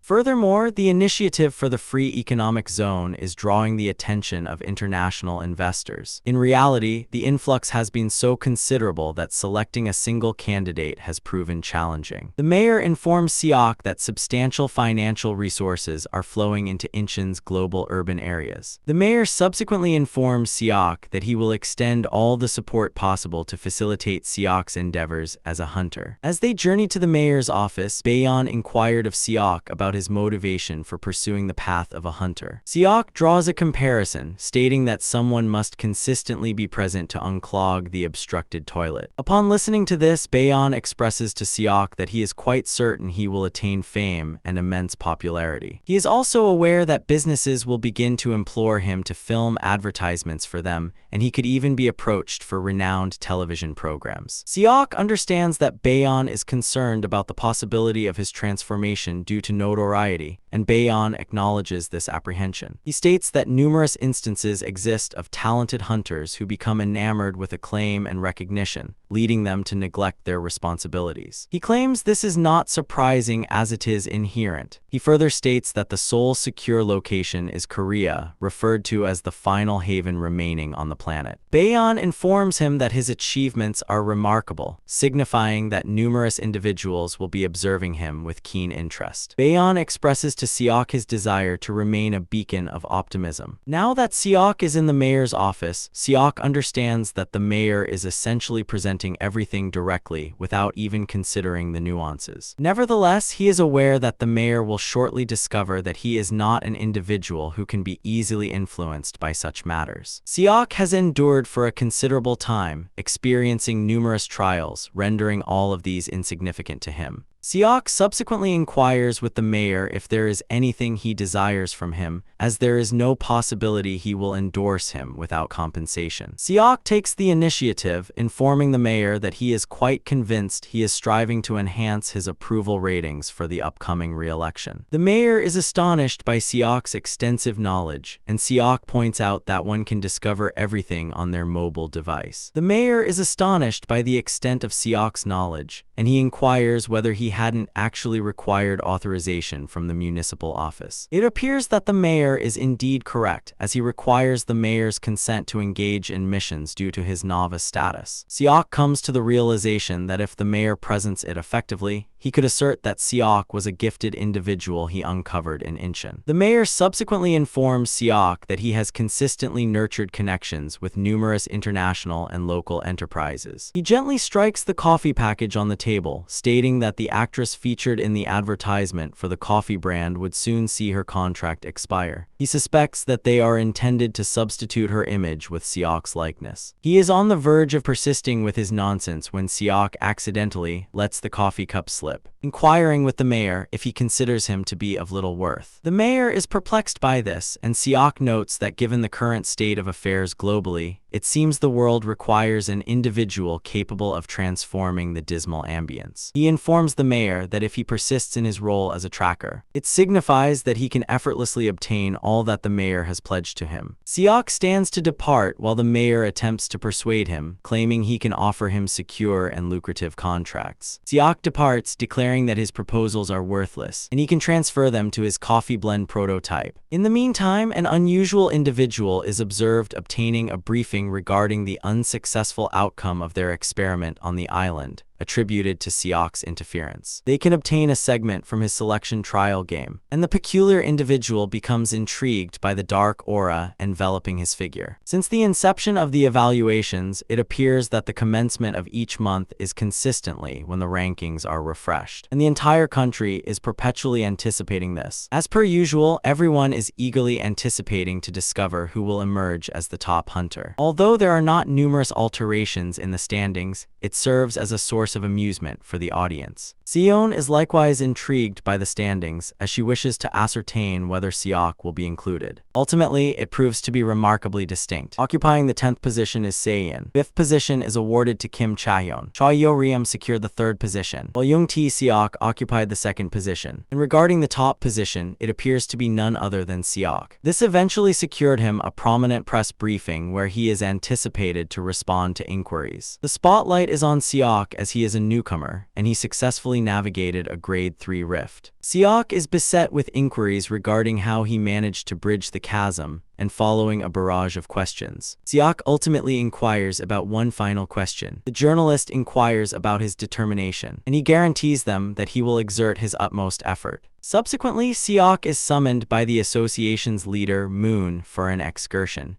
He escorts him to the site of Gonzo's former confinement. A substantial pit remains where Gonzo once was. And Moon informs him that what he is gazing at represents the destiny of numerous nations. Evidently, the majority of countries forfeited their governance abilities following the emergence of the corrosion rift. Nevertheless, South Korea emerged as a formidable force that adeptly safeguarded the nation while also achieving significant technological progress. He discloses that the aircraft they are aboard exemplifies the country's technological capabilities as it operates on mana and insulates against external sound. Siak inquires of Moon whether this is the fate of nations that were unable to manage the fissure, to which Moon affirms, disclosing that numerous capitals vanished following the emergence of the corrosion rifts. Moon proposes that they examine it more closely. As they approach the crater, he notes that there are 8 of the most perilous corrosion fissures globally, with the Gonzo Penitentiary being one of them. It appears that the Gonzo Penitentiary was established 13 years prior, expanding into the city without any indications or alerts. Although a few managed to endure, they were ultimately carried off as the whole region had transformed transformed into a decay zone. Within a few days, the whole city disappeared without a remnant. As they depart from the location, Moon informs Seok that the dynamics of power in the world have not shifted significantly, although the dominant forces have diminished. At his core, Seok feels a sense of gratitude for acquiring this knowledge, yet concurrently, he is perplexed about why he must be present at the location to grasp it. Moon subsequently discloses that Hyun from Taebik visited him several days prior, and it seems that he is furious that Seok is not becoming a member of his guild. Indeed, he inquired about Seok's location. However, Moon reassures Seok that he did not disclose anything, as it is clearly sensitive information. Moon explains to Seok that the Taebik Guild adheres to a philosophy centered on the survival of the strongest, and should Seok fail to comply with their demands, they may resort to coercion. Seok struggles to fathom that they would go that far, yet concurrently, he is concerned about his inability to confront Hyun at this time. Moon subsequently remarks that Seok resembles an individual disinterested in associating with any organization, allowing him to pursue his activities according to his own preferences, to which Seok agrees. Moon informs Seok that he must elevate his criteria if he wishes to prevent Taebik from pursuing him. He points out that there is a method to achieve this, one of which involves accepting assignments from the association president. As soon as Seok perceives this, he is not taken aback since he is already aware that there is an underlying reason for it all. Seok promptly inquires of the man what he desires, as he is quite convinced that he will not be offering him tasks without compensation. Moon informs Seok that his sole desire is for him to recall that he provided assistance. He subsequently hands him an envelope instructing him to examine the contents. Seok is convinced that he has hit the jackpot, as it is a transaction from the president, which is quite favorable for establishing a reputation. Seok inquires of the man what his responsibilities entail, and the man discloses that he is tasked with guiding a freight vessel from Busan to Nanning City. He notes that transit is challenging due to the corrosion fissures emerging all around. Seok subsequently examines the inventory of items he is meant to accompany and discovers that they are all opulent possessions, including an automobile. Seok is astonished by this and conveys his disbelief at what individuals still regard as essential, while Moon informs him that everything on the list constitutes essentials for certain individuals. Moon anticipates that Seok will grasp this, yet Seok asserts he does not, as he fails to comprehend the necessity for such matters in a nation where the administration is already in disarray. Moon indicates that numerous nations may be disintegrating due to the divisions, yet this does not imply that global diplomacy has become irrelevant. Seok promptly understands that the objective is designed to uphold global relations. Given this situation, Seok unfastens his seatbelt and informs the man that he has no inclination toward the task. Moon is taken aback by this revelation and conveys to Seok that the South Korean government regards the mission with utmost seriousness. Despite this, Seok informs Moon that he has no desire to engage. Seok advises the elderly gentleman that it would be unwise for him to entangle himself in global affairs. The elderly gentleman is infuriated that Seok is declining the proposal, and he attempts to remind him that he is merely a novice hunter who recently made his debut. However, Seok remains indifferent as he discards the mission documents from the helicopter. Seok additionally opens the door, expressing gratitude to the elderly gentleman for the lift, but informs him that he will be swimming back to Seoul on his own. Without a moment's pause, Seok leaps from the helicopter and descends into the aquatic depths beneath, rendering the man utterly astonished. Subsequently, Seok appears at Incheon Airport and he nonchalantly emerges from the water. He encounters a dock worker and the two nonchalantly trade pleasantries as if it were trivial. Anticipating potential threats ahead, Seok resolves that his foremost priority is to fortify himself. He intends to accomplish this by undertaking the most challenging assignments, so he has the potential to become a prominent figure who would remain unaffected by anyone in the future. Seok scrolls through his smartphone and quickly discovers a task that appears to align with his desires. This is an operation to save abducted individuals on Tsushima Island, and the anticipated classification is level 2. Seok subsequently inhales deeply, with the understanding that he will be occupied for an extended period. Evidently, on September 3rd, anglers from Jeoje Island and Tongyong ventured into the ocean, yet the waters were atypical due to the emergence of corrosive organisms that had taken residence on Tsushima Island, and abducted the fishermen as though pursuing them. In the account of a survivor who narrowly evaded capture, the seized fishermen remain alive. The objective necessitates that Seok travel to Tsushima Island to liberate the abducted captives and eradicate the decay fisher. Concerning the prize, it amounts to 55 million won, and Seok is aware that the entirety of the funds will belong to him if he undertakes the task independently. Furthermore, he will be regarded as a hero if he manages to accomplish it independently. Although it is a worthwhile endeavor, Seok recalls what they mentioned regarding marks and the beings inhabiting them. It is claimed that a grade 3 corrosion fisher possesses the devastating capability of a tank. However, a grade 2 corrosion chasm entity qualifies as a natural catastrophe magnitude. In the case of grade 1, the entire nation would need to rally together in an effort to contain one solitary corrosion entity. He is aware that he managed to navigate the grade 3 fisher due to paradox flame, yet he contemplates whether he can endure grade 2 independently. To ensure his security, he concludes that he may require a capable individual. However, the challenge lies in locating someone willing to accept a civilian's appeal. He contemplates whether there truly is no one available, yet it suddenly occurs to him that there exists someone who can assist. Shortly thereafter, Seok and his companion, who is none other than Sanga, who embarks on a vessel towards their intended location. Sanga inquires when they will arrive at their location, and he responds that they possess approximately an hour. He encourages her to restore her energy prior to their arrival, as the confrontation is expected to be more challenging than before. While Seok is preoccupied with expressing all of this, Sanga is increasingly intrigued by the metallic plate on his shoulder. She inquires about it since, judging by its appearance, it seems to be a special edition, prompting her to ponder how he acquired it. Seok is weary of listening to the girl chatter,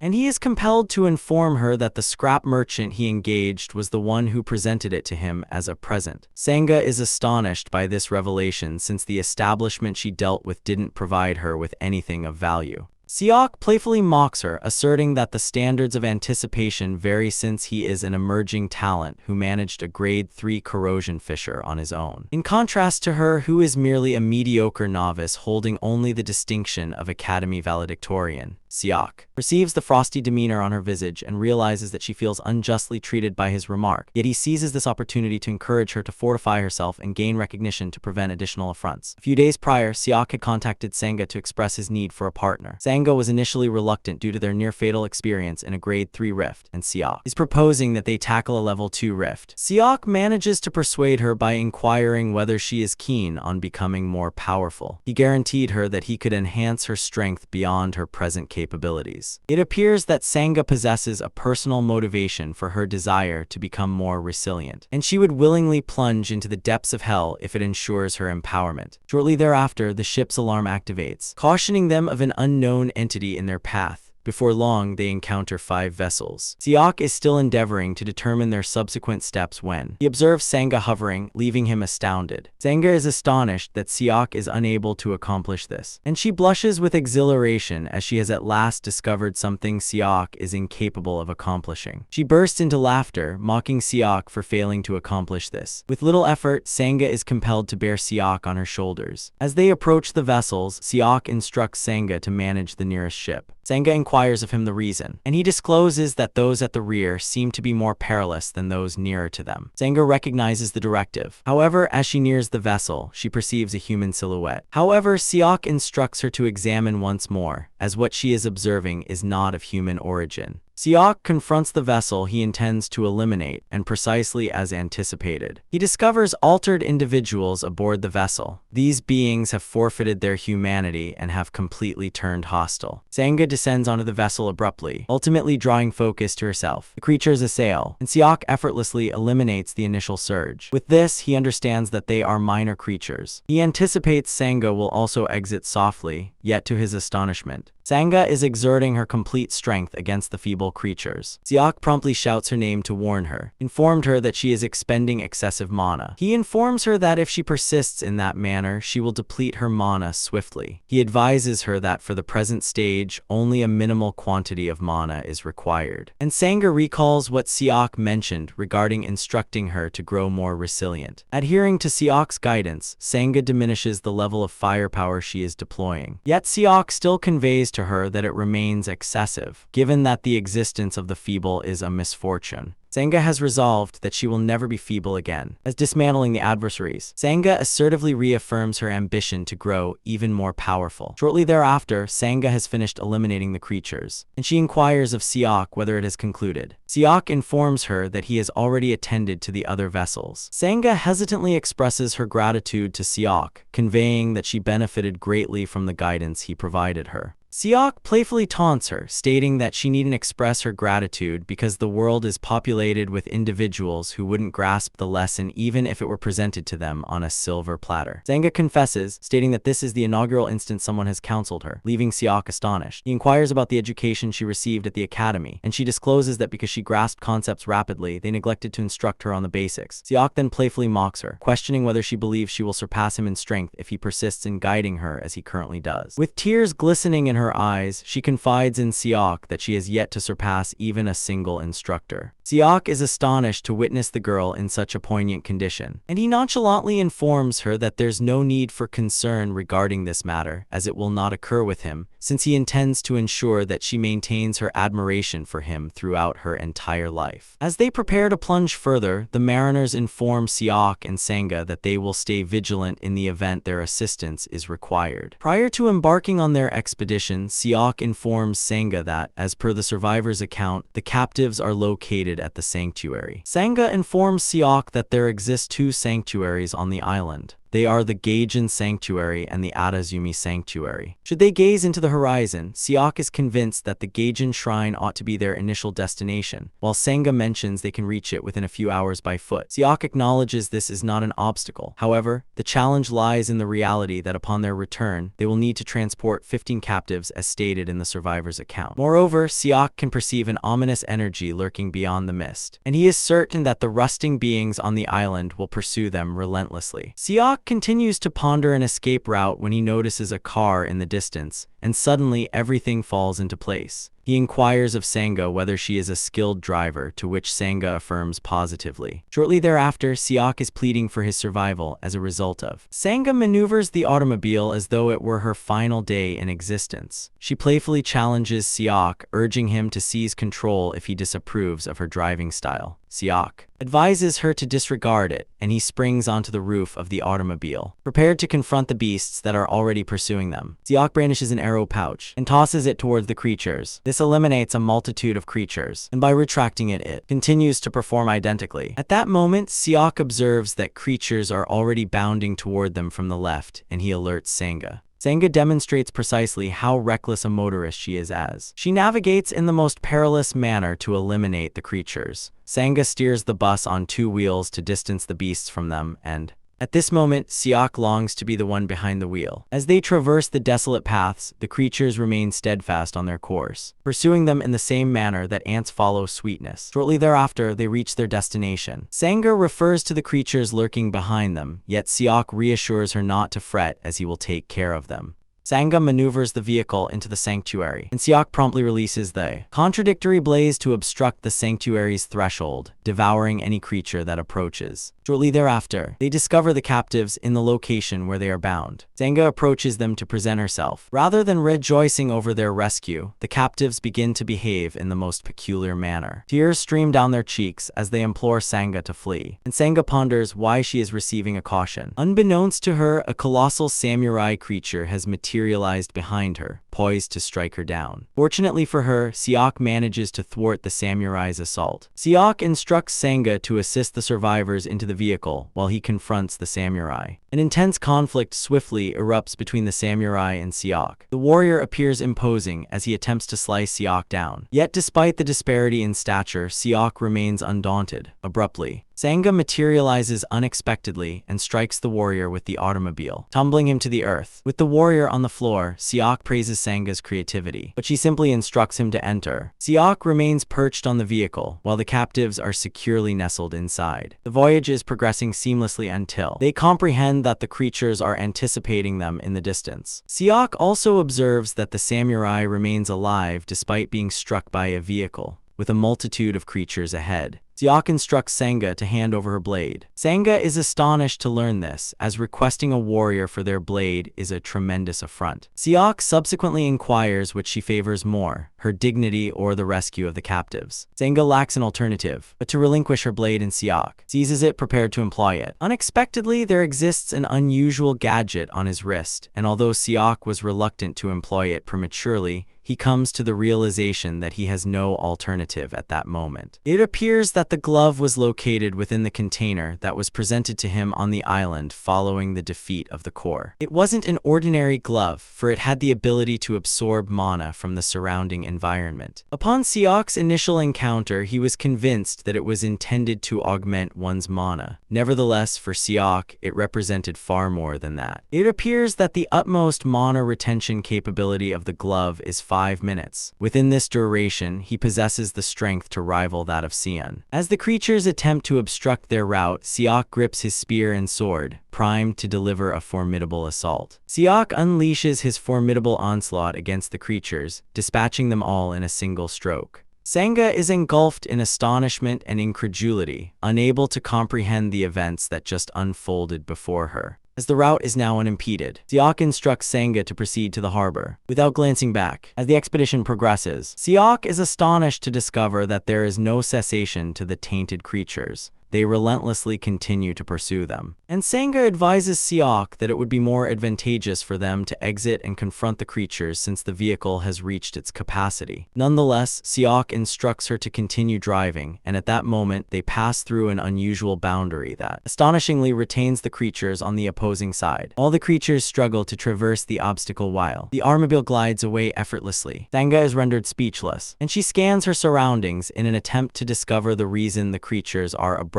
pursuing them. She notices a gleaming emblem on the wall, causing her to ponder whether it is due to the emblem. Senga recalls that prior to their departure, Siak had etched the emblem at that location, proclaiming it to be a safeguard configuration. Senga inquired about its nature, to which he responded that it was a technique that drives away creatures. Intrigued, Senga questioned him on the source of his knowledge, but Siak informed her that she would never comprehend it, even if he explained. The straightforward explanation is that he acquired the ability during his time in the alternate realm. Now, in contemporary times, Senga inquires of Siak whether the technique can fend off any creature, but Siak responds in the negative. He informs her that the shield is ineffective against genuine monsters. Siak is narrating this to Senga when the samurai traverses the boundary as though it is non-existent. The warrior's right eye begins to illuminate, and the crimson beam converges on the automobile. Senga promptly realizes this, referring to it as the mental eye. Siak feels perplexed by this, yet he is certain that the ambience has become bleak. Nevertheless, he does not feel endangered by it. Rather, he suddenly observes that Senga is already trembling because of it. Senga explains that the mind's eye refers to the capability to foresee an adversary's assaults. She discloses that, despite being adept experts, it remains a challenging method. Observing how unsteady Senga appears, Siak encourages her to not be fearful, as methods such as the imagination are merely deceptions. Siak then instructs Senga to observe him intently as he is about to demonstrate how to handle circumstances such as these. Siak's gaze begins to radiate and,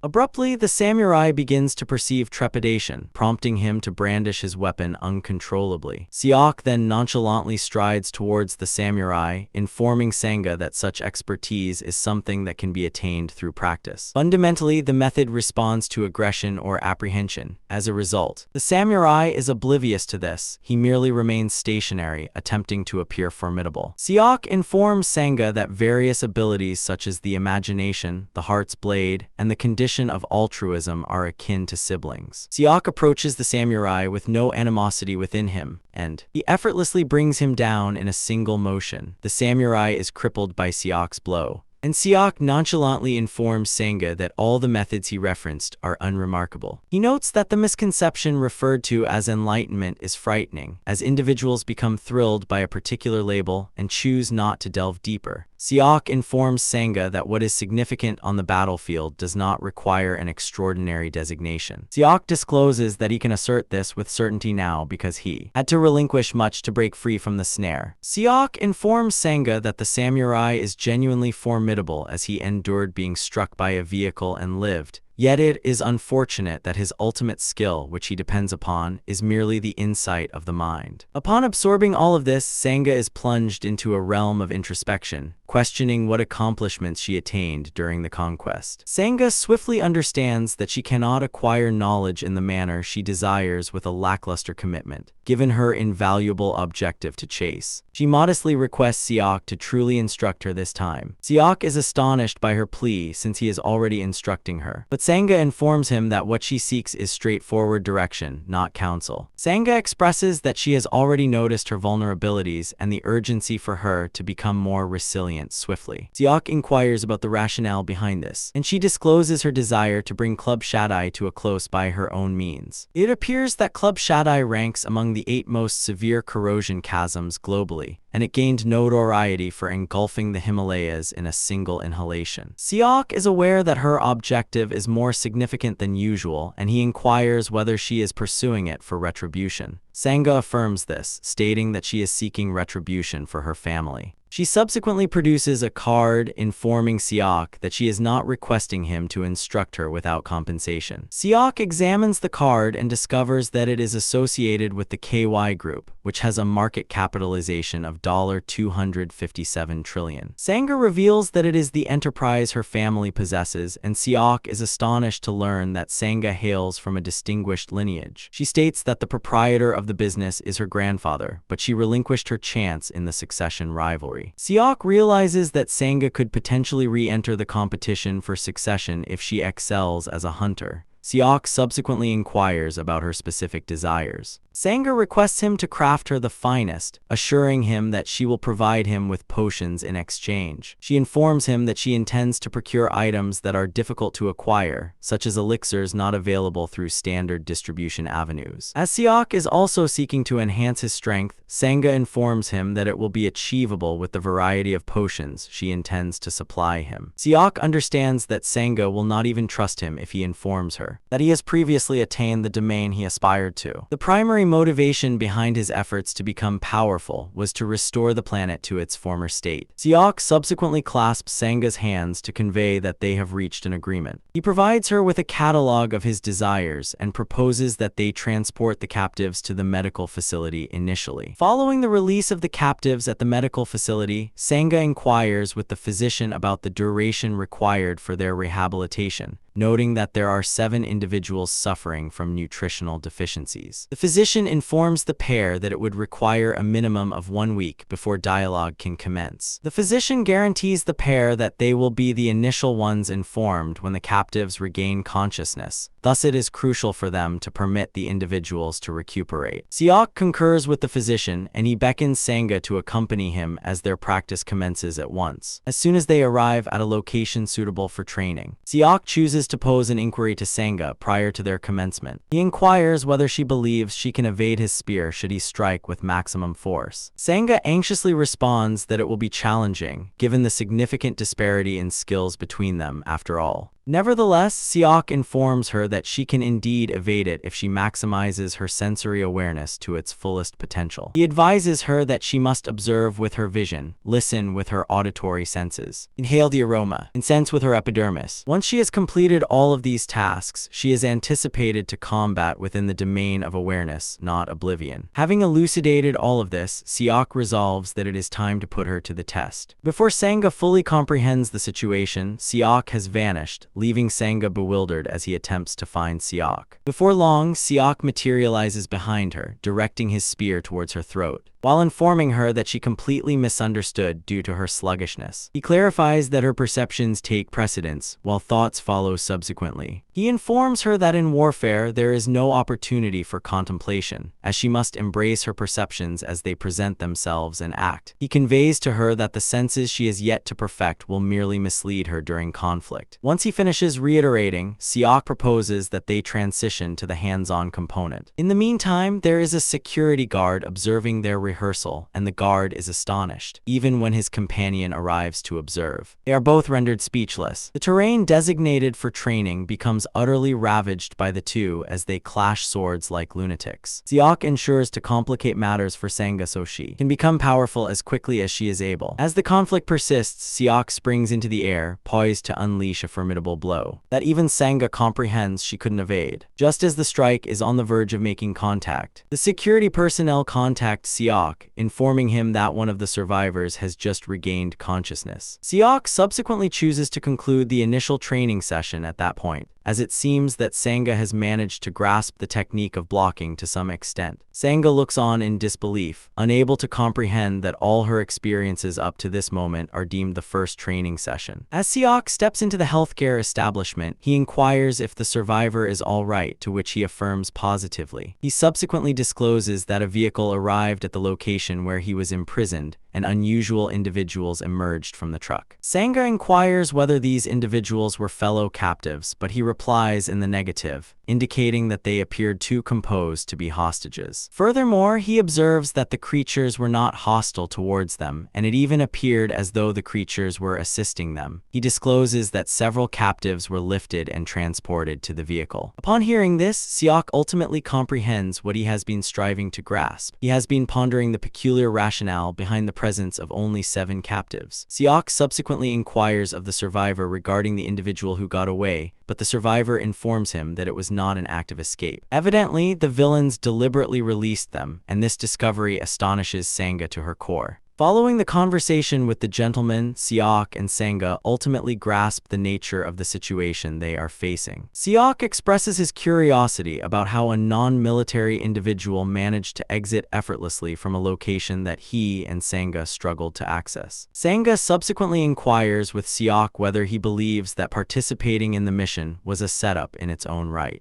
Abruptly, Siak articulates in a frigid manner. Inquire how audacious the villains are to execute such a despicable maneuver. Sanga is completely perplexed as she is unaware of the reason behind Siak's anger. She is uncertain whether it is due to the adversary's underestimation of him or because they utilized human lives to entice him. The duo subsequently inquires of the survivor if there is any additional information he can provide, and he discloses that around the waist of the individual who exited the truck there was a feline mascot. Eventually, Sanga manages to decipher this, and when Siak inquires how she accomplished it, she reminds him that his mobile device is not merely for embellishment. In Siak's justification, he informs Sanga that ordinary individuals such as himself are burdened with a substantial internet charge as soon as they activate the internet function. Sanga is astonished that the guy continues to reference the early 2000s. Shortly thereafter, they encounter the guy they have been searching for. The guy has a visage adorned with numerous piercings, and Siak playfully ridicules him, inquiring whether he utilized a sewing machine to mend his unattractive visage. Nevertheless, beneath the surface, Siak perceives that the man is not an average individual, and he even puts on a brave front as he greets Siak and Sanga on the grand stage. The man then presents himself as Kim Ju-yeon, informing them that he intends to capture them unharmed. Siak ponders the implications of this statement, and he opts to demonstrate his meaning. He seizes an individual who is partially bruised and hurls him into the chasm behind him. Sanga is astounded by this sight, and she thinks that those cast into the chasm will remain trapped until the chasm is obliterated. Yet unexpectedly, the guy ejected into the chasm emerges back outside, and he has already undergone a transformation. Nevertheless, Ju-yeon is not particularly satisfied with the fellow's metamorphosis as he appears quite feeble. With a swift strike, he propels the guy soaring into the horizon. Sanga is frightened upon witnessing this, causing her to ponder whether the villains intend to transform them into rift beings as well. Ju-yeon takes pride in this, asserting that the sacrifice of ordinary individuals has not yielded optimal outcomes. And the instant he utters this, it becomes clear to the duo that the villains weren't extorting cash from captives. However, we're conducting trials with them. Ju-yeon informs the pair that he is genuinely indifferent towards them, but due to the significant purpose and his superior, he will elucidate it just a single time. He discloses that he and his kin are the progeny of Dangun. Evidently, their exclusive objective is to preserve and enhance the authority that South Korea presently wields, ensuring that no one can interfere with them. Upon concluding his explanation, he pounds his foot on the ground, releasing a colossal surge that propels vehicles into the sky. Juyeon subsequently propels the vehicle towards the tube, but Sanga arrives just in time, dividing the vehicle into two parts. Juyeon gets ready to confront the guy while emphasizing that their nation is already a global powerhouse. However, the guy contends that it is insufficient. Juyeon rushes toward them, proclaiming that they will elevate the nation to levels where no one would even contemplate looking down upon them, thereby transforming it into an undeniable superpower. He vaults into the sky, intending to execute a dropkick on Juyeon. He brings to mind for Juyeon all the difficult moments when they had to make sacrifices in the past, and even lower their heads in embarrassment. As he confronts Juyeon in a battle, he expresses his desire for them to reclaim every ounce of humiliation they have endured.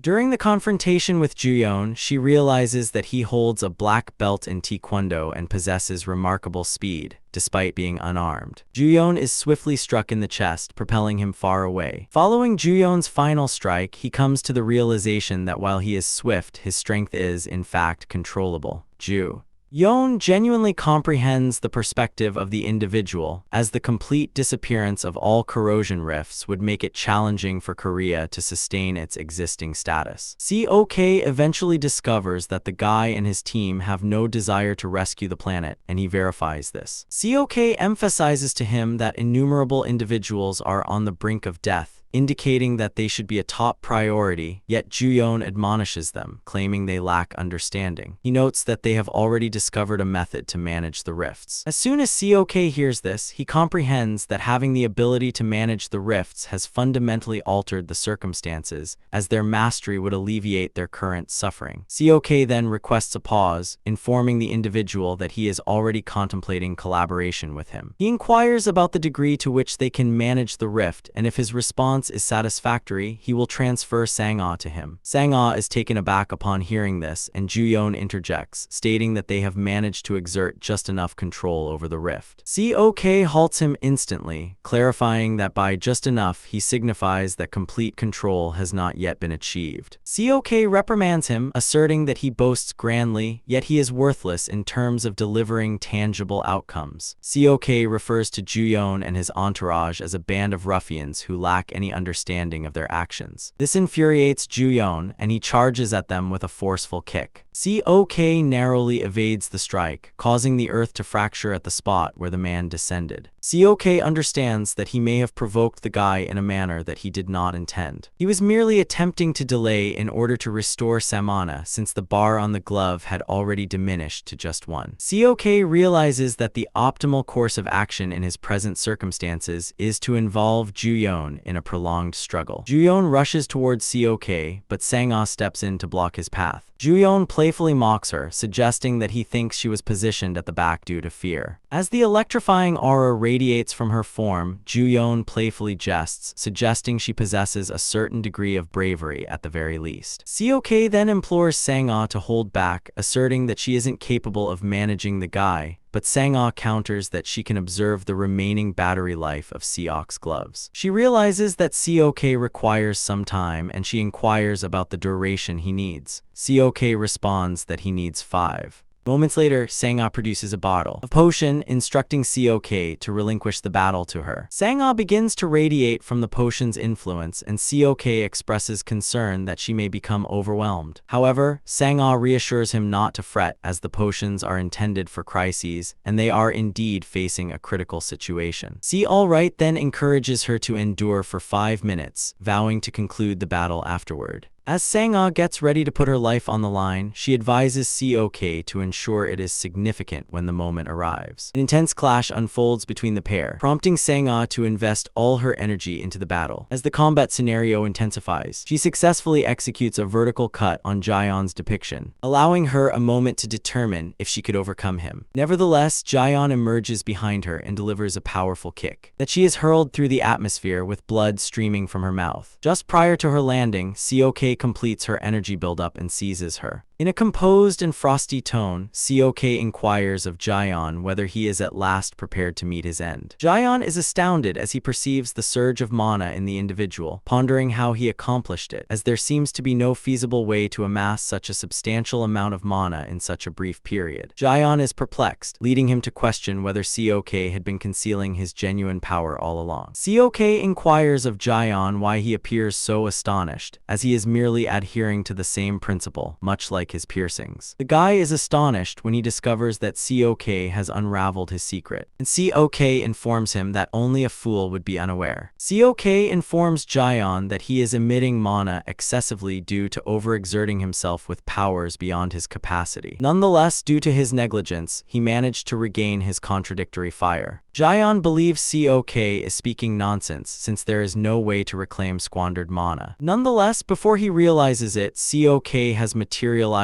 behind him, informing him that it is unnecessary for him to understand, as he is on the brink of death. Seok unleashes his 16-strike combination on the guy, cutting him in numerous manners while releasing paradoxical fire upon him. Jion is astounded when he discovers that he is unable to inhale and cannot even shift his limbs. Seok praises the individual for his effort to remain upright despite having depleted all of his muscle power. Becoming aware that his demise is imminent, the man implores his commander to rescue him. Abruptly, a missile hurtles towards Seok from. Prior to that, and Seok is able to perceive this before it becomes excessively tardy, he brandishes his spear, deflecting the assault. The offensive appears to have originated from Jion's leader, who is positioned on the terrace. He wears a disguise with a hood shrouding his head. He praises Seok for successfully thwarting the assault, as he had previously aimed to shatter his wrist. Seok is intrigued by the identity of the man, and instinctively he can already perceive that the man is Jion's leader. Although Seok is reluctant to acknowledge it, he understands that the individual is at least twofold stronger than Sion. Upon further inspection, he swiftly adjusts his assessment. Him coming to the understanding that the man is 4 times more powerful than Sion. The captain subsequently mocks Seok, inquiring if he harbors no fear of demise. Seok tranquilly responds that he harbors no fear of death, as he understands that the man would have taken his life if he truly desired to. As the captain restrains him and brings about his demise, he inquires whether his fascination lies with the dark fire that he wields. By showcasing the ebony flames, those engulfing Jion intensify, inflicting excruciating agony upon him. He implores for rescue, and the captain commands Seok to douse the fire, indicating that he will not say it again. Seok understands that Jion's mana has already been exhausted, yet the captain has been sustaining him with his own energy. Moreover, he is aware that had the arrow fired by the captain been directed at his head rather than his wrist, he would have perished. However, the captain deliberately chose not to do so.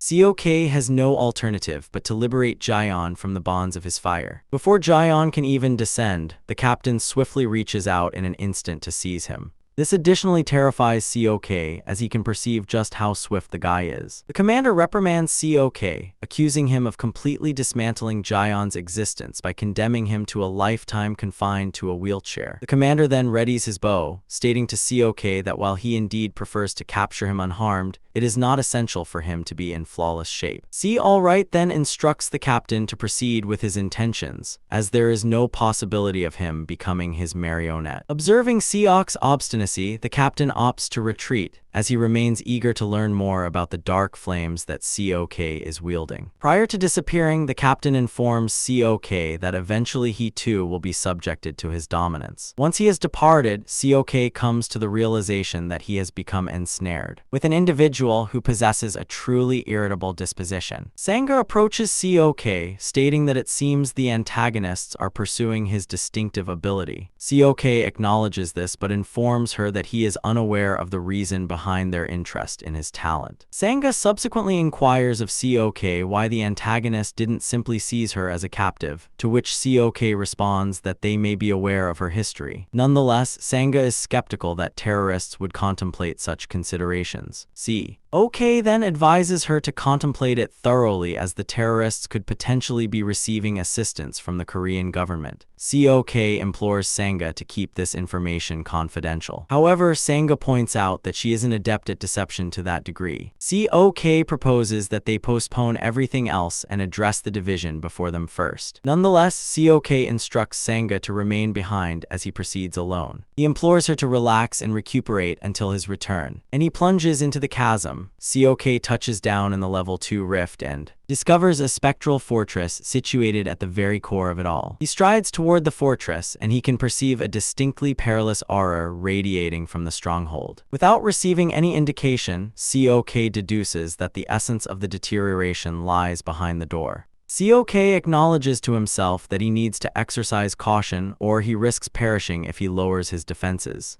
He forces the door ajar and remains upright. In the far-off view lies a sizable cauldron departing. It is acceptable to contemplate whether the vessel is the essence. COK is astonished as it deviates from his anticipations, but abruptly a hand seizes his leg from the rear. The man appears utterly wretched and in agony as he implores COK to rescue him, lamenting that his legs are lost. Abruptly, a tentacle surfaces from the vessel and hurls the defenseless individual into the cauldron. Shortly thereafter, the fellow surfaces from the vessel and he has already been transformed into an undead being. OK promptly realizes that the cauldron has been the source of the reanimated corpses. This infuriates COK to such an extent that he nearly loses his composure. Abruptly, he perceives a haunting voice manifest in the space, concerning COK as an additional offering, but acknowledges that COK is somewhat distinct from the rest. The visual accompanying the voice quickly materializes, revealing the essence, which is a warrior wielding a sword. The man then brandishes his sword and encourages COK to follow suit, claiming he will forge his blade with his own blood. COK is taken aback by the presence of the individual, as the intensity radiating from him is suffocating. This simply demonstrates the captain's strength, as he managed to overpower the formidable swordsman whom he gazes upon with trepidation. COK frantically fears that there must be someone else more powerful than the captain. COK is engulfed in contemplation when the swordsman lunges at him, nearly severing his head, yet he narrowly evades the attack. This indicates to COK that the individual he is confronting possesses considerable strength. Nevertheless, COK opts to unleash his full potential from the outset before the foe can discern his vulnerabilities. COK launches a vigorous assault at the center, intending to conclude the battle decisively. To his astonishment, the adversary withstands his utmost effort using merely his sword. As though that isn't frightening enough, COK is anxious that he didn't even notice the guy thwart the assault. Prior to COK being able to respond to his surroundings, the adversary has wounded him, cleaving his form with his blade. COK is astonished and terrified when he discovers that the foe is swifter than he had anticipated. The swordsman nonetheless praises COK for causing him to evade his crucial targets, given that COK is putting on a brave front. The swordsman opts to challenge him with a greater peril. He executes swift and formidable strikes towards COK, physique prompting him to drop to his knees, observing the extent to which the circumstances have deteriorated. COK comes to the conclusion that he has no alternative but to unleash the paradox flame. Nevertheless, he encounters a dilemma regarding this, as the adversary is not a sentient entity, rendering the paradox ineffective as an offensive move. COK is left pondering his next course of action, yet he succeeds in regaining his composure with the paradoxical flame. The fighter is astonished that COK still possesses the vigor to rise, prompting him to contemplate what he must do to bring him down. Before COK realizes it, he gets sliced several times once more. On this occasion, it deteriorates further as every fiber in his physique is shredded, and COK nearly slips into oblivion. Fortunately for him, the muscles above his shoulders remain capable of movement, and he realizes that employing paradox flame to enhance his recuperation and swiftly mend his strained muscles. By swiftly executing this maneuver, COK manages to position himself behind the adversary, and he is convinced that he finally possesses an opportunity. COK initiates his action, but to his greatest astonishment, the adversary disappears directly in front of him and re-emerges behind him.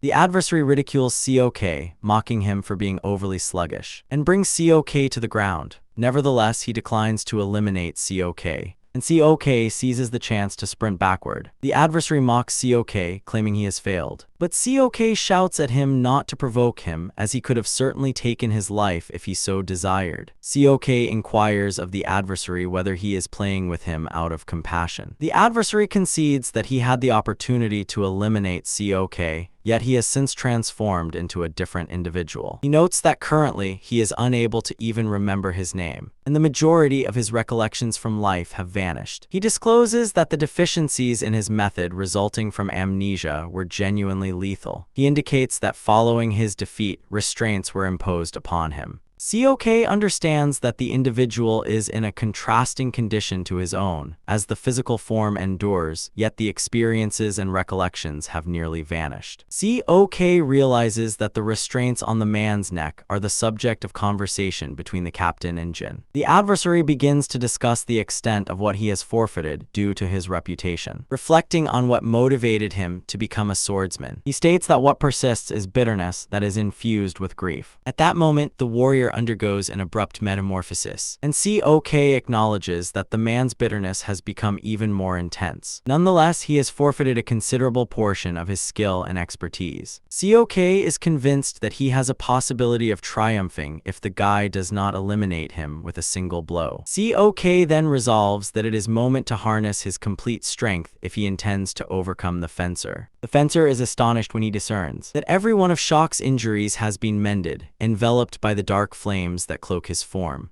Seok then rests his hand on the earth, and the swordsman expresses his astonishment upon discovering that Seok possesses a remarkable talent. Nonetheless, he observes that the fire is consuming something different, and Seok praises him for his keen insight. Seok clarifies that the black flames incinerate ideas. Although the black flame may seem to wield boundless annihilative strength, that is not truly the situation at that time. It appears that the larger the magnitude and breadth of the idea, the more mana it requires. As extensive applications are more challenging to manage, Seok understands that he needs to exercise caution to avoid being overwhelmed by the repercussions. Seok understands that he wouldn't have had to fret over regulation if it were from that era. He has been utilizing the fire with minimal danger. However, on this occasion, it seems that he cannot afford to be selective regarding it. Seok then informs the warrior that he intends to incinerate all the resilience in the vicinity. The warrior is perplexed by this, and Seok informs him that he is not prepared to clarify his position. Without a moment's pause, Seok lunges towards the man with his spear. He succeeds in driving the adversary away, and Seok understands that he can leverage the situation to his benefit, having already discerned that the swordsman has a restriction. Noticing the gravity of the circumstances, the warrior proposes that they move the confrontation outdoors. An intense confrontation breaks out between the two, and they attack one another with fervor. They demolish structures, fracture poles, in an attempt to capture one another. Seok quickly becomes inundated, and his lance is even severed in two. The adversary subsequently releases a formidable strike that ought to have concluded Seok, yet it misses its mark. Seok successfully penetrates a rock formation while sprinting in the direction of the adversary at a dazzling velocity. He howls like a lunatic before striking the swordsman with his armament. This initiates repeated assaults that propel the swordsman backward. Observing the immense strength of Seok's strike, the swordsman is compelled to inquire about his identity. The guy is still attempting to recover from Seok's previous assault when he emerges from above, executing flawless laser incisions on his physique to fragment his form. The warrior howls in agony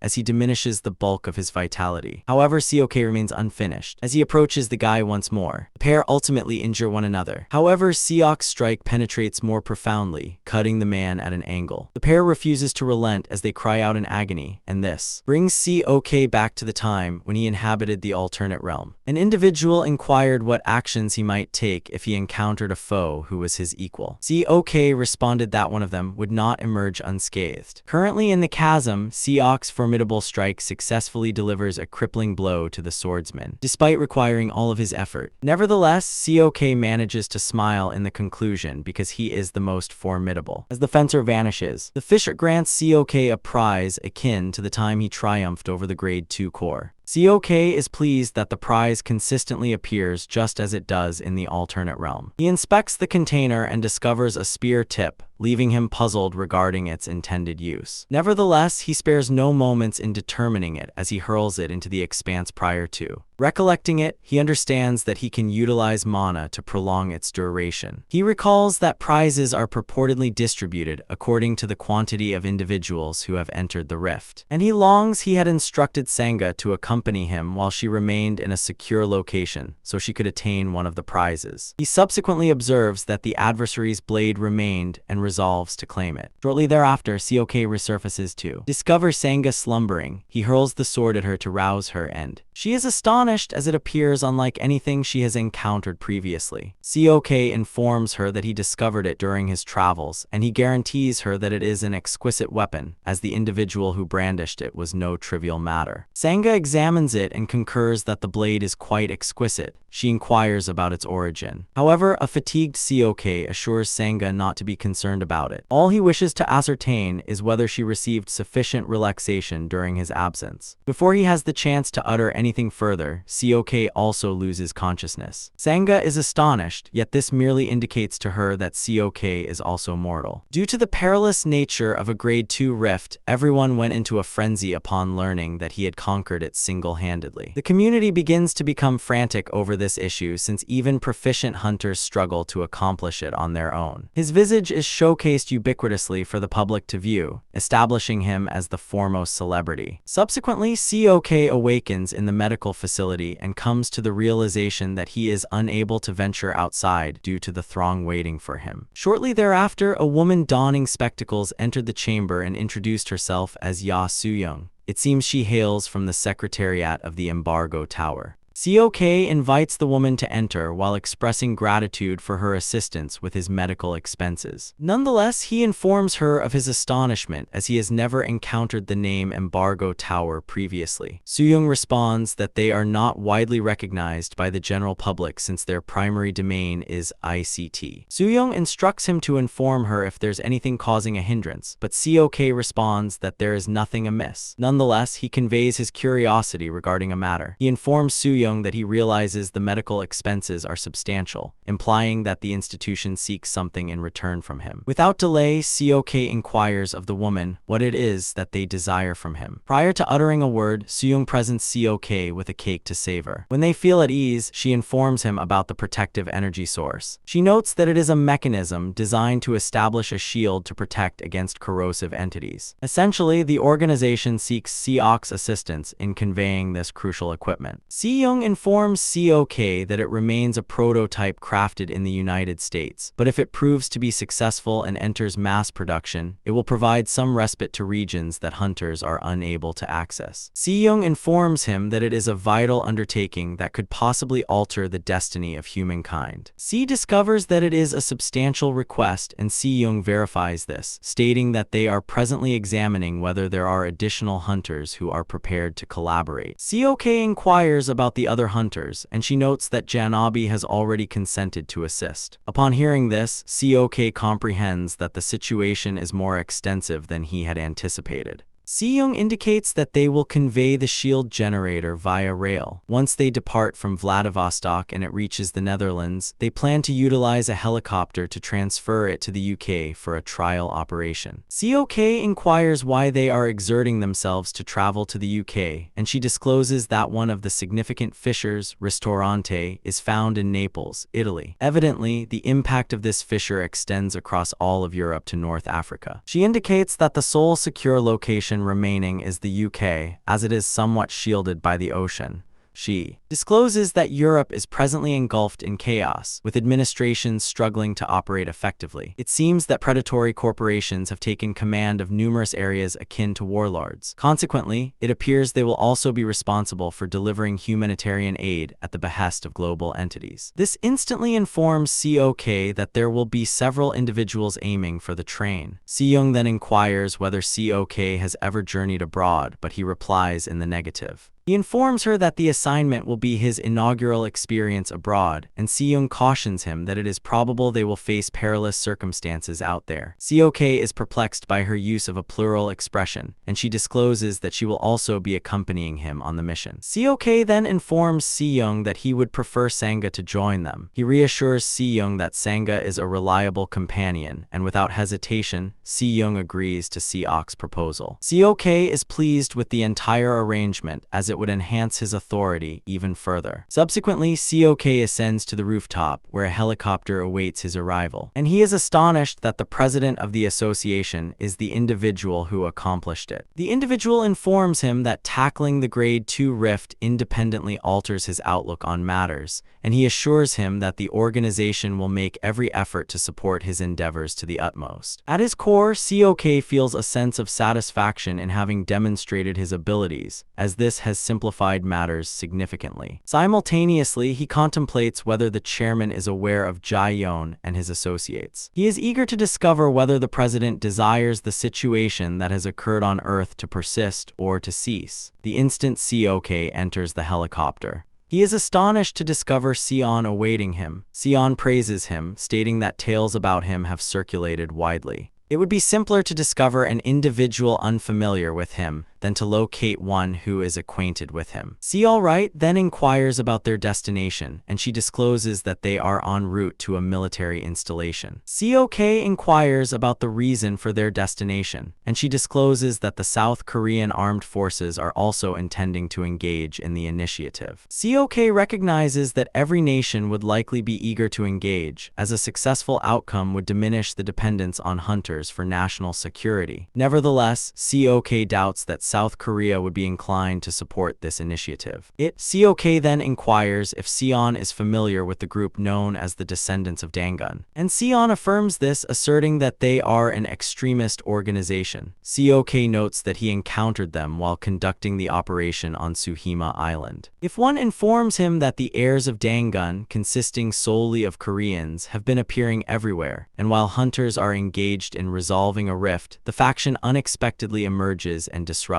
the process. Cok contributes his perspective on this matter, and as usual, if one presents him with a sweet, departing, leaving the fellow to ponder why Sion is acting this way. At that moment, Sion inquires of Cok whether he has ever departed from Korea, and Cok is taken aback that she is posing the identical question that Soo-young asked him. Cok nonchalantly responds that it is his initial experience, and, if one informs him that the task would make him comprehend a multitude of concepts. Shortly thereafter, they reach the convention center where the mission briefing is taking place. The individual presiding over the gathering is a major general known as An Hoon-so. Documents outlining the mission specifics are disseminated to all individuals present in the chamber, and the commander informs them that their responsibility is to safeguard an 80-car train, of which 65 will be designated for freight and various functions, resulting in just 15 cars available for the hunters who will be taking part in the operation. Evidently, Sion will be receiving an entire vehicle for her own, and Cok is not particularly astonished by this, given that she holds the 10th position among hunters, thus necessitating a different level of treatment. Hoon-so continues to assert that the safeguarding of the invaluable load has been entrusted to Janabi, the limited band of hunters. Nevertheless, he desires the South Korean armed forces to offer greater assistance due to the remoteness. If one interrupts him, dismissing the proposal, informing the general that their sole responsibility for the shield generator inherently places a significant target on the cargo. Consequently, Sion prefers that no one but Janabi comes near the shield generator. The general is daunted by her presence, and he concedes to this. Thus, they advance to the subsequent stage. He indicates that numerous dangers are anticipated along the path, as they will be traversing the UK, the Netherlands, and other areas. It seems there are multiple areas of deterioration on the journey they plan to undertake, but only 7 sites pose a significant threat level. He notes that in addition to the corrosion fissure, beings and marauders wandering the Siberian territory present challenges to address. Sion is somewhat dissatisfied with the reality of confronting train bandits, as though they are participating in an action film. Hoon-so mentions that they have dispatched correspondence to the 8 overlords who have entrenched themselves in Europe, but only 3 have provided a satisfactory reply. Consequently, Cok hastily deduces that the remaining 5 are adversaries. The hunters gathered in the chamber are already apprehensive about the perils that the assignment entails, while determining that it could potentially be an unsuccessful outcome. Noticing the squabbling among the hunters, Sion interjects, encouraging everyone to settle down. tension while reassuring them that she will ensure the train arrives at its destination securely. On the day of the procedure, the train is fully ready to leave from Vladivostok station in Russia. The guides are prepared to organize the attendees into the different carriages of the train. Seok is compelled to traverse a considerable distance to reach his coach. To his astonishment, Sanga is already present, and she prompts Seok about his pledge. She informs him that she intends to deliver the potions she assured him of following the assignment. Seok conveys his astonishment at her sudden emergence, while Sanga nonchalantly responds that she traveled in a lavish vehicle in first class, hence he clearly couldn't spot her. Seok then comes to the realization that this is the identical reason he failed to encounter Sion, and he concedes that being a top-tier hunter has its advantages. They are engaged in the midst of their conversation when Sujong arrives, voicing her astonishment at the immense size of the train. She inquires of Seok whether he has explored the surroundings, but Seok informs her that he has just arrived as well. Nevertheless, he conveys his astonishment that they are implementing excessive security measures on the freight train, which will render it conspicuous. Seok then clarifies to him that it is composed of depleted uranium, the identical substance utilized in the construction of armored vehicles, thus rendering it comparatively safer. C agrees with her statement, finding reassurance in Sion's involvement in the endeavor. Thus, barring any unforeseen complications, they are likely to reach their destination without incident. Moments after the expedition commences, they are swiftly confronted by corrosive fissures, compelling Seok to intervene. The hunters situated atop the coaches that were initially assaulted are already battered from the minor adversaries' corrosive fissures launching their attacks. Seok exerts his utmost effort to fend off the creatures, as he seems to be the sole effective tracker in the vicinity. Evidently, Sion is presently inaccessible, and this is due to the Trans-Siberian Railway being impaired. Therefore, for the train to operate seamlessly, the maintenance and railway refurbishments need to occur concurrently, given that the team tasked with mending the railway cannot fend off the corrosive entities unaided. If one is compelled to remain alongside them to safeguard them while they carry out their duties. Seok is not convinced by the leader's suggestion to allocate their strongest resource for safeguarding personnel. Following an extended battle with the creatures, and in the absence of any indication that they are diminishing, Seok understands that they have a lengthy day in front of them. Those individuals, simultaneously in Khabarovsk, located in Russia, the Kumla-challenged military leader, Nikolai Baranov, is observed hauling a battered and bloodstained creature over the frigid white snow. Before long, he encounters an eccentric individual who has arrived to meet him. Abruptly, the creature awakens and darts towards the chieftain. The chieftain bides his time to cultivate his energy, allowing the creature to draw nearer, before unleashing a devastating strike to obliterate the creature's head. Following the merciless elimination of the beast, the chieftain shifts his attention to his unforeseen guest, Lai Haiyun, who indicates that he has arrived to assign him a mission. Haiyun expresses his astonishment at Nikolai's handling of the creature. Nikolai notes that he indeed captured the beast for a meal, yet it astonishingly revived after he had rendered it unconscious. Haiyun is astonished that such a hideous creature is what Nikolai intends to consume, and with this realization, he deduces that his contemporaries in Korea are truly experiencing the existence. Nikolai inquires of Haiyun about the assignment he intends to assign to him, all the while emphasizing that he does not possess an obsession with wealth. Haiyun guarantees him that he is cognizant of his preferences, and he discloses that a train will be traversing the path shortly. Nikolai is skeptical about this since the Trans-Siberian Railway was dismantled long ago. Haiyun dispels his misunderstanding, informing him that among those who have harnessed mana are individuals capable of swiftly mending damaged items, provided they possess the necessary materials. Nikolai is astonished to discover that the train is indeed operational despite undergoing repairs. He inquires about what they are transporting. Haiyun informs him that this matter does not concern him, but he ought to be more worried about who is operating it. Nikolai eagerly inquires about who is in charge of the train, and Haiyun reveals that it is none other than Siyun, the confectionery vendor. Nikolai is astonished to hear this, and he inquires of Haiyun whether he has already devised a strategy for confronting Siyun. Haiyun guarantees him that they have this situation managed. Nikolai grins through clenched teeth, eager to relish every moment as he prepares to heist a train guarded by Si-yoon. Ha-yoon promptly clarifies the situation, explaining that it is not a matter of theft since Si-yoon is safeguarding something precious aboard the train. Nikolai then inquires if he is permitted to obliterate it, but Ha-yoon informs him that this is also not an option. Ha-yoon informs him that his assignment is to penetrate the train compartment and link the terminal he possesses to the apparatus within. Nikolai, with his brutish appearance, is primarily focused on demolishing objects. He inquires with Ha-yoon about whether he has the liberty to destroy the cargo once he finishes connecting the terminal, to which Ha-yoon responds that he is at liberty to do as he pleases afterward. With this, Nikolai eagerly embraces the position, as he eagerly discloses his intentions to eliminate all the other hunters right in Si-yoon's sight. Back on the train, the other seekers who are meant to be assisting Si-yok are left gazing in admiration, as they are unable to fathom that Si-yok is genuinely a novice hunter. In reality, they consider him to be more of a beast than the creatures they are meant to eliminate. Si-yok, conversely, feels disheartened by the hunter's frailty. Although it remains early in the journey, they are already fatigued, which is not a source of pride.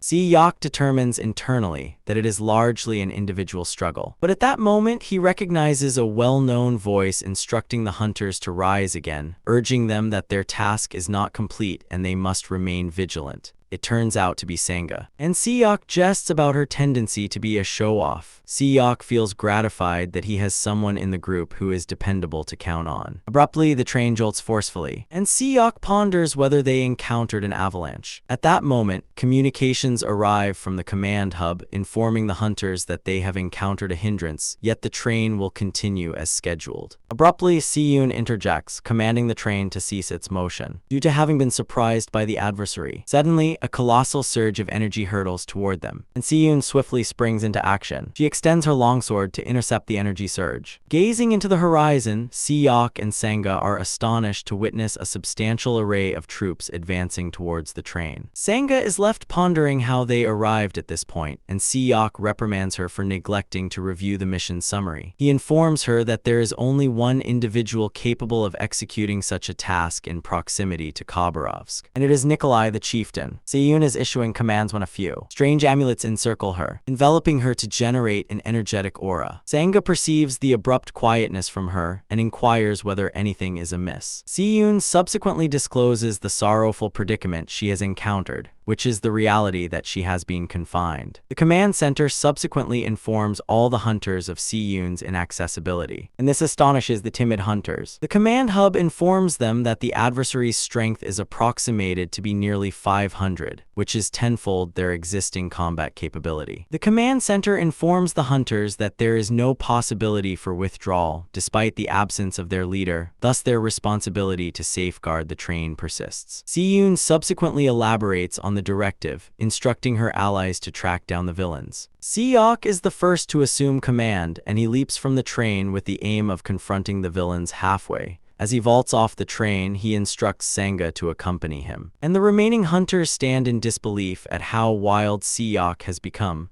as it is a 50 versus 500 scenario. However, the hunters understand that they have no alternative, as they cannot permit novices to perform their duties on their behalf. Si-yoon guarantees her companions that she will exert her utmost effort to rejoin the fray at the earliest opportunity. Nonetheless, the individual concealed by the emblem reveals themselves, and it turns out to be Ha-yoon. Ha-yoon advises Si-yoon against deceiving herself, as it will not be simple for her to liberate herself. Ha-yoon presents himself to Si-yoon, informing her that he is a descendant of Dangun. He goes on to discuss their familial lineage, merely to emphasize that he is Si-yoon's relative. Si-yoon disregards him and attempts to cut through the barrier with her blade, yet her blade splinters from merely one blow. Ha-yoon proudly informs Si-yoon that it is not a seal that can be easily shattered, advising her not to exert herself unnecessarily. He even proposes that Si-yoon concedes, as she has exhausted all her resources. However, Si-yoon interjects, urging him to cease making such a commotion over a single shattered blade. Si-yoon strikes the band adorning her digit to summon its energy, and, at that precise moment, a different magnificent blade materializes in her grasp. Ha-yoon is truly astonished when he witnesses this, since he had not anticipated her to present the ring. It appears that he is familiar with the ring, referred to as the mirror ring, which Si-yoon acquired after successfully navigating a Grade 1 corrosion rift. Supposedly, the ring has the capability to register precisely one piece of equipment, and the registered item is immediately replicated the instant it shatters, returning to the owner's possession. Despite having an endless array of weapons available, Ha-yoon believes it is ineffective to persist until she shatters the seal. Si-yoon dismisses his naive notion with amusement, as she elevates her blade with an immense power. In the theater of war, Nikolai confidently informs Seok and Sanga that they stand no possibility of defeating him and his allies. Owing to his suit, he can spring into the sky, allowing him to gaze down upon Seok and his companions. He mocks them, proposing that they relinquish their arms because he may very well spare their existence. Seok conveys his astonishment at Nikolai's ability to soar through the air, despite perceiving no mana emanating from him. Sanga subsequently reveals that the suit is a creation from the Predator initiative undertaken a decade ago. Allegedly, it was engineered to enable the wearer to combat without the need for mana, and to enhance its appeal, it incorporates a translation function. Sanga discloses that the South Korean armed forces constructed several of the suits for practical evaluation, but they abandoned the effort due to the challenges in acquiring the necessary materials. This causes Seok to ponder why such a formidable armament would be under the control of a Russian warlord. Sanga, conversely, is troubled by the reality of having to take lives, prompting her to contemplate whether she is genuinely prepared for this. Seok perceives her concerns and reassures her that she is at liberty to remain behind if she feels incapable of taking human lives. As they hasten towards the opposing troops, Sanga directs Seok's focus to the reality that he has never taken a human life either, yet she remains unaware of the countless individuals our main character has slain to endure in the alternate realm. Sanga is occupied conversing when Seok demonstrates his capabilities by precisely severing an adversary's head. Sanga remains frozen in disbelief, and Seok informs her that she is permitted to proceed if she wishes, but it is crucial to ensure that the remorse does not overwhelm her. Seok asserts with certainty that the remorse will inherently dissipate within a few days to a month. Finding himself in a circumstance where he must take human lives once more brings to mind our individual of his era in the alternate realm. Following a period of dispatching the adversaries, he confronts the disheartening truth that they hold the advantage, due to the Goran Vorer Gakwar, as they vastly exceed their numbers. He arrives at the determination that there exists only one method to alter the course of the conflict, and this is aimed at eliminating the adversary leader, Nikolai. Seok immediately shifts his focus to Nikolai, and the instant their gazes meet, Nikolai refers to him as if they are acquaintances. He labels him the newcomer from South Korea, and Seok is astonished that Russian criminals are already aware of his identity. He is progressing at a leisurely pace when Nikolai initiates the first action that nearly severs his head. Seok narrowly evades the blow, and this instantly communicates to him that Nikolai is powerful and swift. He is also aware that his outfit is quite resilient, making it resistant to scratches, which renders him a challenging adversary to contend with. As Nikolai unleashes all his efforts against him, Seok swiftly assesses the circumstances and understands that achieving victory would have been difficult had he not traveled to Tsushima Island. Before Nikolai realizes it, he is abruptly confronted by Seok's assault. He is propelled into the expanse, and upon his arrival, he furiously readies himself to eliminate Seok with all his might. Seok conversely observes that Nikolai has yet to utilize his complete strength, and he ponders the reason behind it. He ponders whether Nikolai is concerned about unleashing a force strong enough to impair the shield generator. Simultaneously, he recollects that Nikolai had unleashed a formidable explosion at the onset of the conflict, which prompts Seok to ponder whether this was solely intended to halt the train. Nonetheless, this cannot be true, as had Sion not intercepted the assault, the train would have been reduced to fragments. This indicates to Seok that Nikolai and the others are already informed about who is orchestrating the logistics. Seok observes that everything seems dubious, from Nikolai, who arrived donned in a Korean military uniform, to Haeun, who appeared precisely when needed to restrain Seun. As the clash between the two persists, Seok comes to the realization that there are several additional dubious elements at play. Before Nikolai realizes it, he is struck by the paradoxical blaze, and since it is the inaugural instance he has encountered it, he remains unaware of its nature. Seok, conversely, is already diminishing the suit's resilience, and with this he intends to conclude the battle as swiftly quickly as possible. Nikolai desperately hurls a forceful strike at COK, striving to surprise him. Yet he evades and provides a 16-strike combination to Nikolai's physique. When COK finishes with him, Nikolai becomes aware that there is a fissure in his suit. He becomes frantic upon witnessing this and begins to contemplate retreating to gain some additional moments. Nikolai attempts to take the diplomatic approach by urging COK to cease hostilities, allowing him to assist in lifting the barrier imposed on C. He has not yet concluded his brazen bargaining strategies when COK provides a forceful strike that cleaves him in two. COK informs the man that he requires no assistance regarding C. As he has faith in Sion's power to liberate herself from her restraints. With Nikolai vanquished, the conflict reaches its conclusion. In the hunters bellow in triumph. Sion praises Seok's abilities, informing him that he surpassed her anticipations, and as is her customary practice, she produces a piece of candy for him. COK elegantly gathers the sweets while inquiring if Haeun is among the lineage of Dangun, to which Sion affirms. She notes that the guy fled precisely as she managed to unsnap the seal, leaving her unable to pursue him. The other hunters are astonished when they observe COK devouring the confection bestowed upon him by Sion. They shout at him, questioning why he would consume the candy, but COK merely gazes at them as if they are an oddity, as they prefer to retain the confectionery as a prized possession. Sion even mentions that COK is the sole individual who actually consumes the treats, as everyone else merely gathers the sweets and boasts about the quantity they possess. With this, COK verifies that Sion is truly a predator among predators. At that moment, COK observes that the troops are gathering around Nikolai's attire to retrieve it, given that Nikolai managed to acquire a piece of technology that was originally owned by the South Korean Armed Forces.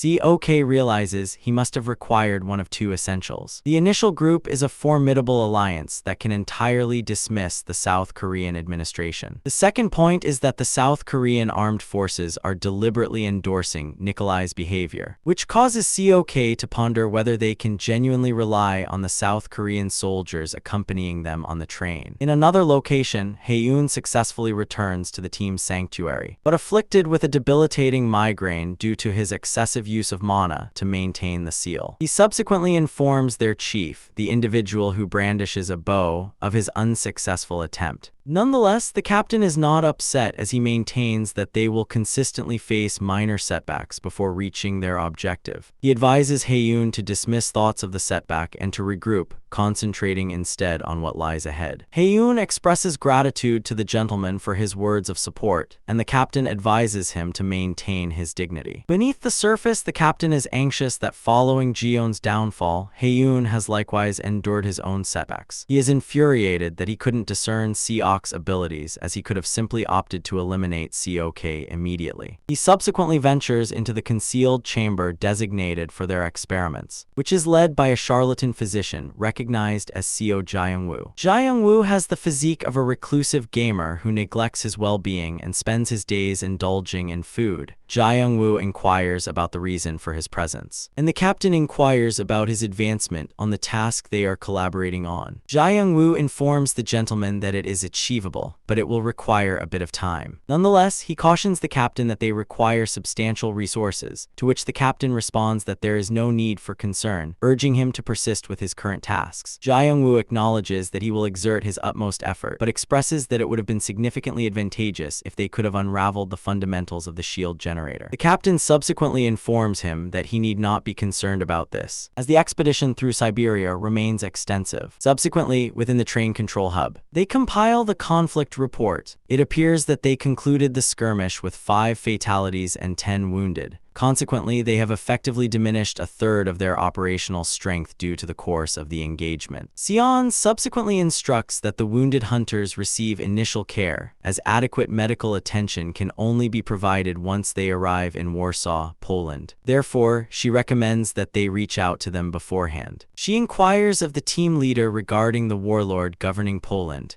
and he replies that it is an organization called Mazurka. Sion subsequently advises him to reach out to the Hunter Guild associated with Mazurka to inform them that they are seeking their collaboration. The man informs Sion that reaching out to them isn't the issue. but inquires whether she believes the warlords will be amenable. Sion responds that they have no alternative but to collaborate if they seek assistance from her or Janabi down the line. Within the hunter guild Esprit, situated in Poland, the guild chief Robert Dine obtains the communication from Sion, yet he is unprepared to acknowledge it. The guild associates are astonished that Robert is earnestly rejecting a plea from Sion, the confectionery woman. They begin discussing the remarkable achievements Sion has accomplished. However, Robert interjects, asserting that she is merely one hunter, thus there is no reason to leap into peril simply because one woman made a request. To his astonishment, a hunter responds that he is prepared to plunge into danger if Sion is the one making the appeal. Before Robert realizes it, his workspace is already crowded with numerous hunters, who is present to inform him that should he decline Sion's proposal, he can bid farewell to their agreement with the guild. The backing Sion is receiving from the hunters astonishes Robert, who yells at them, emphasizing that Sion is merely one hunter. In truth, Robert is convinced that Sion is no distinct from himself, but it is at this moment that the grim truth of the situation strikes him. The hunters rapidly dispel his conviction by recounting numerous ways in which Sion has directly influenced their lives, from individuals she has rescued in a deterioration zone to those she assisted in obtaining medical care in Korea. Each of them has something positive to express about her. Robert's deputy recognizes the severity of the predicament and informs him that they have no alternative but to comply with the hunters' demands, as permitting such a large number of individuals to resign simultaneously would jeopardize the guild. He recommends that Robert express remorse for his previous remarks and embrace Sion's proposal. Robert struggles in torment as this marks the first occasion he is observing the magnitude of Sion's power.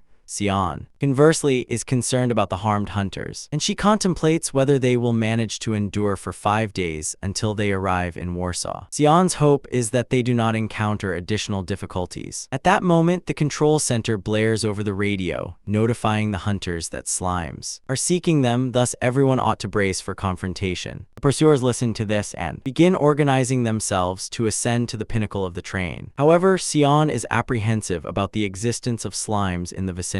Sion attempts to soothe the circumstances, instructing them to prepare to confront the creatures, while Siok inquires about the nature of a slime. Sion discloses that it is a corrosion entity emerging from a Grade 1 corrosion rift situated in Bratsk, a city affectionately referred to as the refrigerator. Even Siok is astonished to learn this, as Bratsk is situated more than 600 kilometers away from their location, meaning they should not encounter the corrosion entities. Sion jumps onto the train, disclosing that the corrosion zone has likely extended in the interim. She confesses that confronting Grade 1 corrosion beings in their present condition will pose a significant challenge. Siok inquires whether the slimes are indeed that perilous. Sion notes that the slime's body temperature resembles that of liquid nitrogen, indicating that improper contact could cause their gear to freeze and break. Nevertheless, there is an additional matter that warrants attention, and this pertains to the reality that certain slimes exhibit resistance to mana. This essentially signifies that mana assaults will be ineffective against the slimes, and this is validated when the archers release their projectiles at the slimes, yet no harm is inflicted. The hunters panic as they are anxious the train will be inundated if this persists. And even Sion concurs with them that the endeavor will ultimately result in a failure if this occurs. As they all panic, Siok contemplates an idea, and he acquires a bow and arrow from one of the hunters. The tracker attempts to instruct him on the correct manner of utilizing the armament, but he responds that he will wield it in whatever fashion he deems appropriate. Siok draws the arrow and imbues the paradox flame with the aim of incinerating the slime's magical resistance. Siok targets and releases the projectile into the slime, and precisely as he desired, the fire begins devouring the idea he targeted. The hunters are utterly astonished by the way the slime's magical resistance was shattered. Siok realizes it would have been significantly simpler if he had enveloped the entire area adjacent to the train with the paradox flame. However, due to his lack of confidence in his ability to manage it, he is hesitant to take that chance. Siok passes the bow to the hunters and informs them that they are at liberty to launch their assault on the slime once the fire subsides somewhat. The hunters stand in disbelief. And Seun grins as she recollects having witnessed Seok employ the skill previously. With the slime's mana resistance already compromised, Seun perceives no justification for postponing the unavoidable, and she rushes towards one of the slimes. She executes a forceful stroke that cleaves the slime into two. Following several minutes of dismantling the slimes, Seun inquires with one of the hunters about the remaining number of slimes. The hunter responds that only one remains and it is presently advancing towards the train. The predicament rapidly deteriorates as it ascends, and the hunters dread being overwhelmed by the slime's mass. Seun understands that she can sever the slime, but due to its immense size, their tools will be obliterated swiftly, leaving them vulnerable to being overwhelmed while attempting to repair their gear. As he contemplates his next move, Seok disconnects his spear from the shaft end, propels it towards the approaching slime, fracturing it with an immense power. At that instant, all individuals in attendance at the location discover something significant. Everyone could perceive that Seok had the potential to save the planet, and Seok nonchalantly pivoted, informing Seun that he favored cola-flavored sweets. Following the skirmish, the locomotive proceeds onward to Poland. In the course of the strategy session, the team leader informs them that they will be halting in Warsaw for a duration of 3 days to allocate humanitarian aid to the area. He notes that the Mazurka warlords and the Hunter Guild, which have engaged their services, have pledged to collaborate. Seun feels a sense of relief upon hearing this, as they are spared from handling the situation. But she is curious to find out if they have received any communication from the other warlords, apart from Mazurka. The individual responds that no other warlord has responded to their inquiry. However, Seun advises him to persist, as they are clearly going to remain in Poland for several days. Shortly thereafter, they reach Warsaw, and what Seok observed astounded him. He had been informed that Poland was among the superior nations. However, directly at the railway terminal, there are remains scattered all around. Moreover, to exacerbate the situation, there are no signs of plant life to be found anywhere. This causes him to ponder whether they consumed all the consumable trees while reserving the inedible ones for fuel. Moreover, he observes that Seun and the other hunters are merely attending to their tasks, as if it is of no consequence, indicating that what he is witnessing is regarded as routine in the region. At that moment, a warrant officer employed by Mazurka, Joseph Polanski, approaches Seok with a serene expression, inquiring if he is all right. Joseph requests Seok to accompany him so he can guide him to his accommodations. Seok is conveyed in an opulent limousine, yet the entire surroundings are entirely chaotic. The streets are in disrepair and the majority of the structures are in ruins, resembling a true dystopian landscape. As he is the sole individual heading towards his accommodations, while others are proceeding in different directions, Seok deduces that the lodgings are allocated according to status. Joseph subsequently engages in a dialogue with Seok, informing him that he has an offer, as he is presently an independent hunter who does not pledge allegiance to Korea.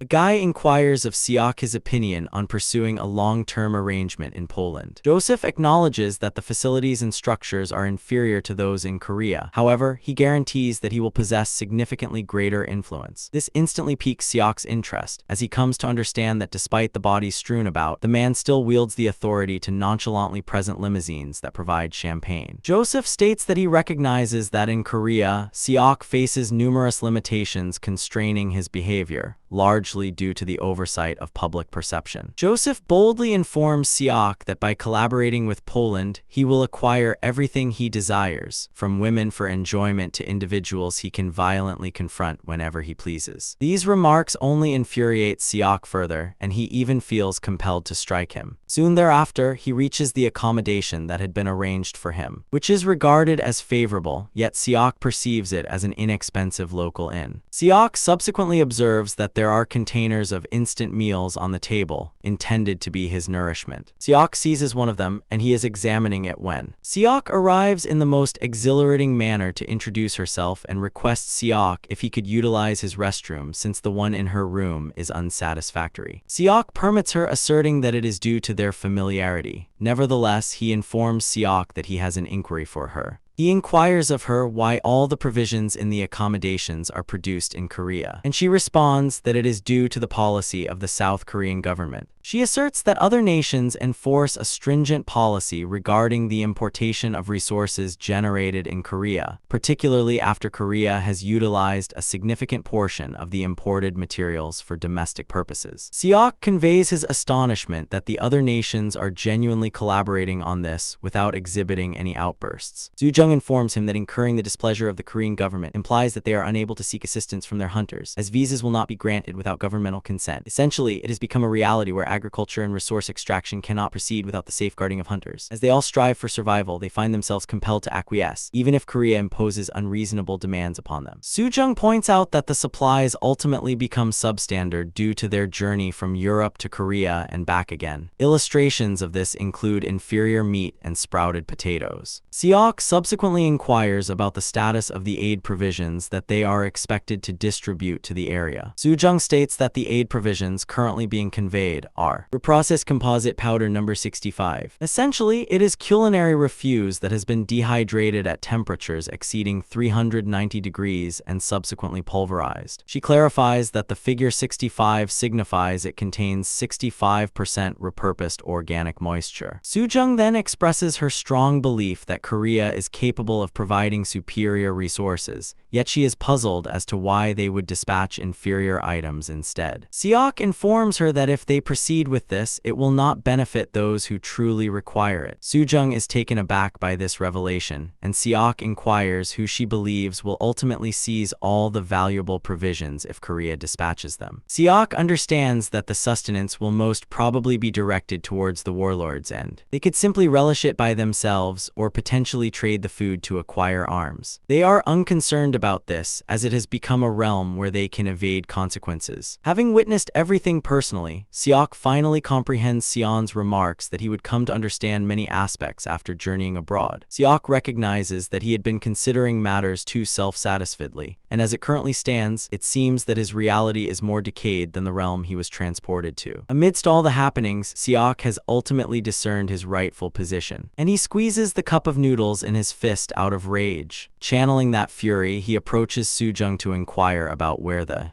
nearest obstinate chieftain is. Subsequently, Seok discovers himself in Hamburg, Germany. Upon reaching Hamburg, he proceeds to the location where the German warlord Daniel Lewis dwells. He begins assaulting those faithful to Daniel, and upon hearing the distant clamor of turmoil, Daniel inquires of his aide about the predicament. He responds that they are being assaulted by a Korean individual who is physically confronting everyone to inquire why they are not collaborating with the train's functioning. Perceiving that Seok will persist until he captures his focus, Daniel emerges and commands Seok to cease, warning him that he will submit an official appeal to the Korean Hunter Association if he places even a single hand on him again. Upon him, Seok glances at him before delivering a powerful punch to the individual he is gripping, challenging Daniel. Daniel shouts at him in fury, questioning Seok if he wishes to perish. 3 hours prior, Seok had visited Sion's workplace to glimpse her. Seok discloses the reality that the progeny of Dangan are attempting to manipulate the decay fissures, and this astonishes Sion. Seok states that this was the information he received from one of their associates whom he encountered in Tsushima.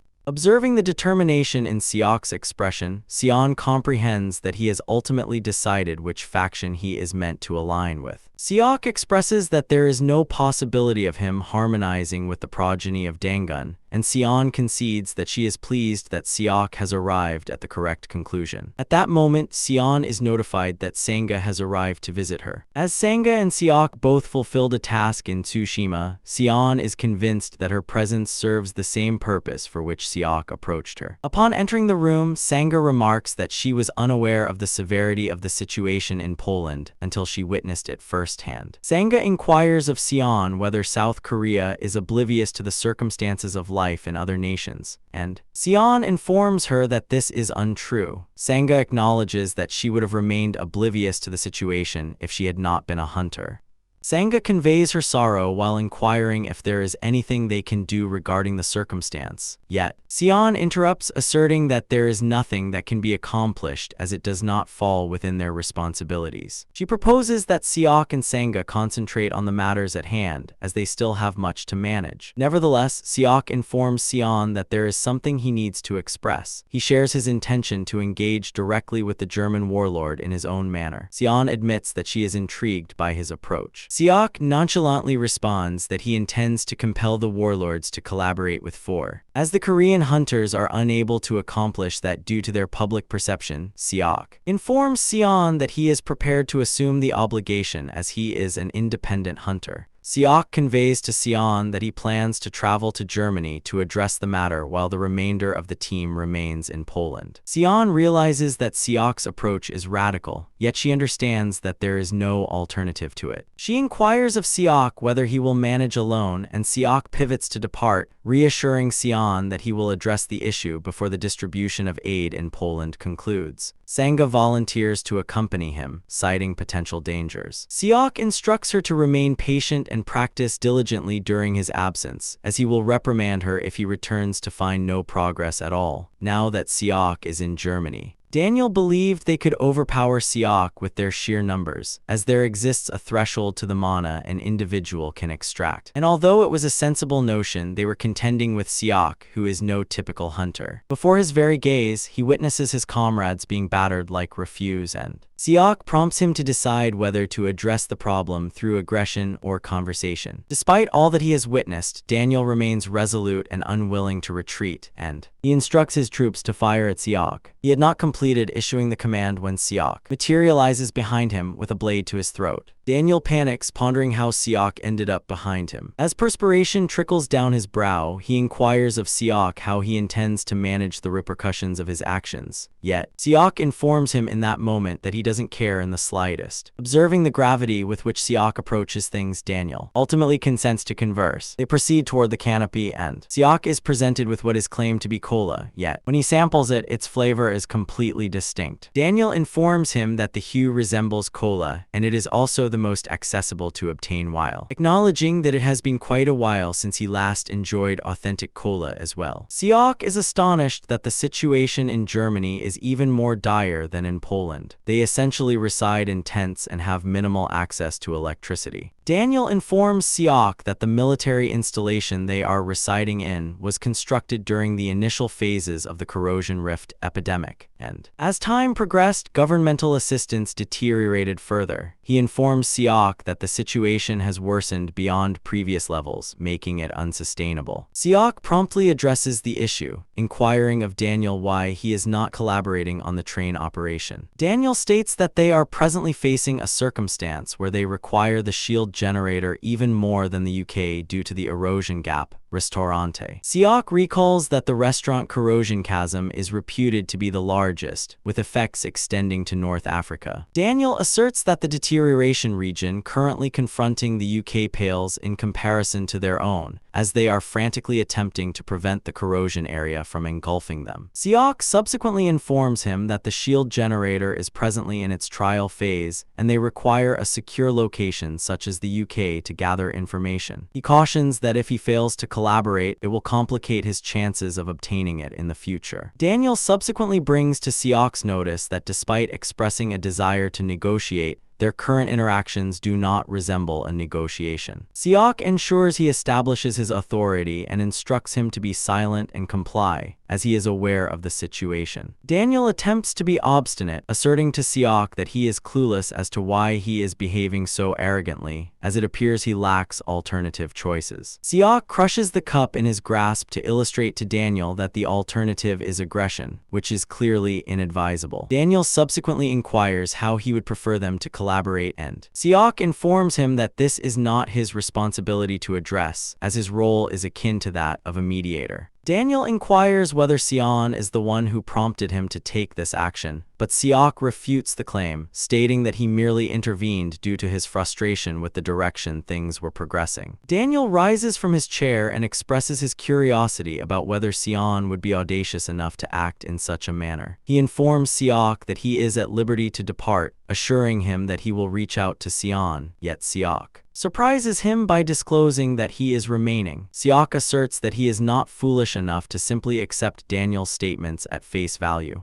Daniel then inquires whether he intends to stay with them without charge. Seok produces a cola-flavored confection, informing Daniel that it constitutes his payment. He discloses that it was a confection he received after exerting considerable effort to conquer a slime and encountering something he hadn't witnessed in quite some time, and informs Daniel that the Koreans genuinely have it simple, as in Germany they are uncertain about their survival until the following day. It appears that Sion had inquired of Seok regarding his intentions following the assignment, and beneath the surface, Seok had pledged to rescue the world at any cost necessary. As Seok exits the tent, he pivots to inform Daniel that he will soon express his gratitude because he will be the individual to allow individuals to savor authentic cola in a few years. In the meantime, at the fortress in Warsaw, the residents queue to obtain provisions. However, one individual quickly brings up a concern that the meal they are receiving is subpar, especially since they had anticipated something more appealing given that the South Korean armed forces were involved. The provocateur confronts the troops, asserting that they are no distinct from the authorities who are manipulating them. As the man refuses to relent, one of the soldiers aims a shotgun at his torso and fires. The man plummets to the earth, prompting the spectators to erupt in panic, asserting that the troops have taken a life over a minor issue. Nonetheless, the soldiers resolve the matter by clarifying that the individual is still alive since it was merely a salt projectile and not a genuine bullet. The troops inform the populace that they are cognizant of the living circumstances. However, they convey that they cannot distribute substantial quantities of food if they wish for everyone to obtain their provisions. The soldiers warn the citizens that they will not hesitate to deploy salt projectiles against them should they instigate further unrest. As soon as the populace becomes aware of this, it becomes clear to them that the troops cannot eliminate them, thereby benefiting their cause. The entire situation quickly becomes quite chaotic as the troops call for reinforcements from the headquarters. As Seyoon sits in her office, she sifts through the stack of documents on her desk and comes to the conclusion that they are struggling due to insufficient personnel. At that moment, she is notified that they are receiving a call from Daniel, and Seyoon eagerly answers the phone, as receiving the call signifies that he has accomplished his objective. Daniel subsequently informs Seyoon via telephone that they will agree to Janabi's proposal for collaboration. Shortly thereafter, Seyoon, her retinue arrived in Germany, where they were greeted by Daniel, who remarked to Seyoon that she had indeed dispatched an unusual individual. In the meantime, Seyoon is positioned at a distance, observing the interaction between the two factions. Shortly thereafter, Sanga approaches him, inquiring about his activities. Seyoon responds that he is merely surveying the boundaries. Sanga informs him that Seyoon is searching for.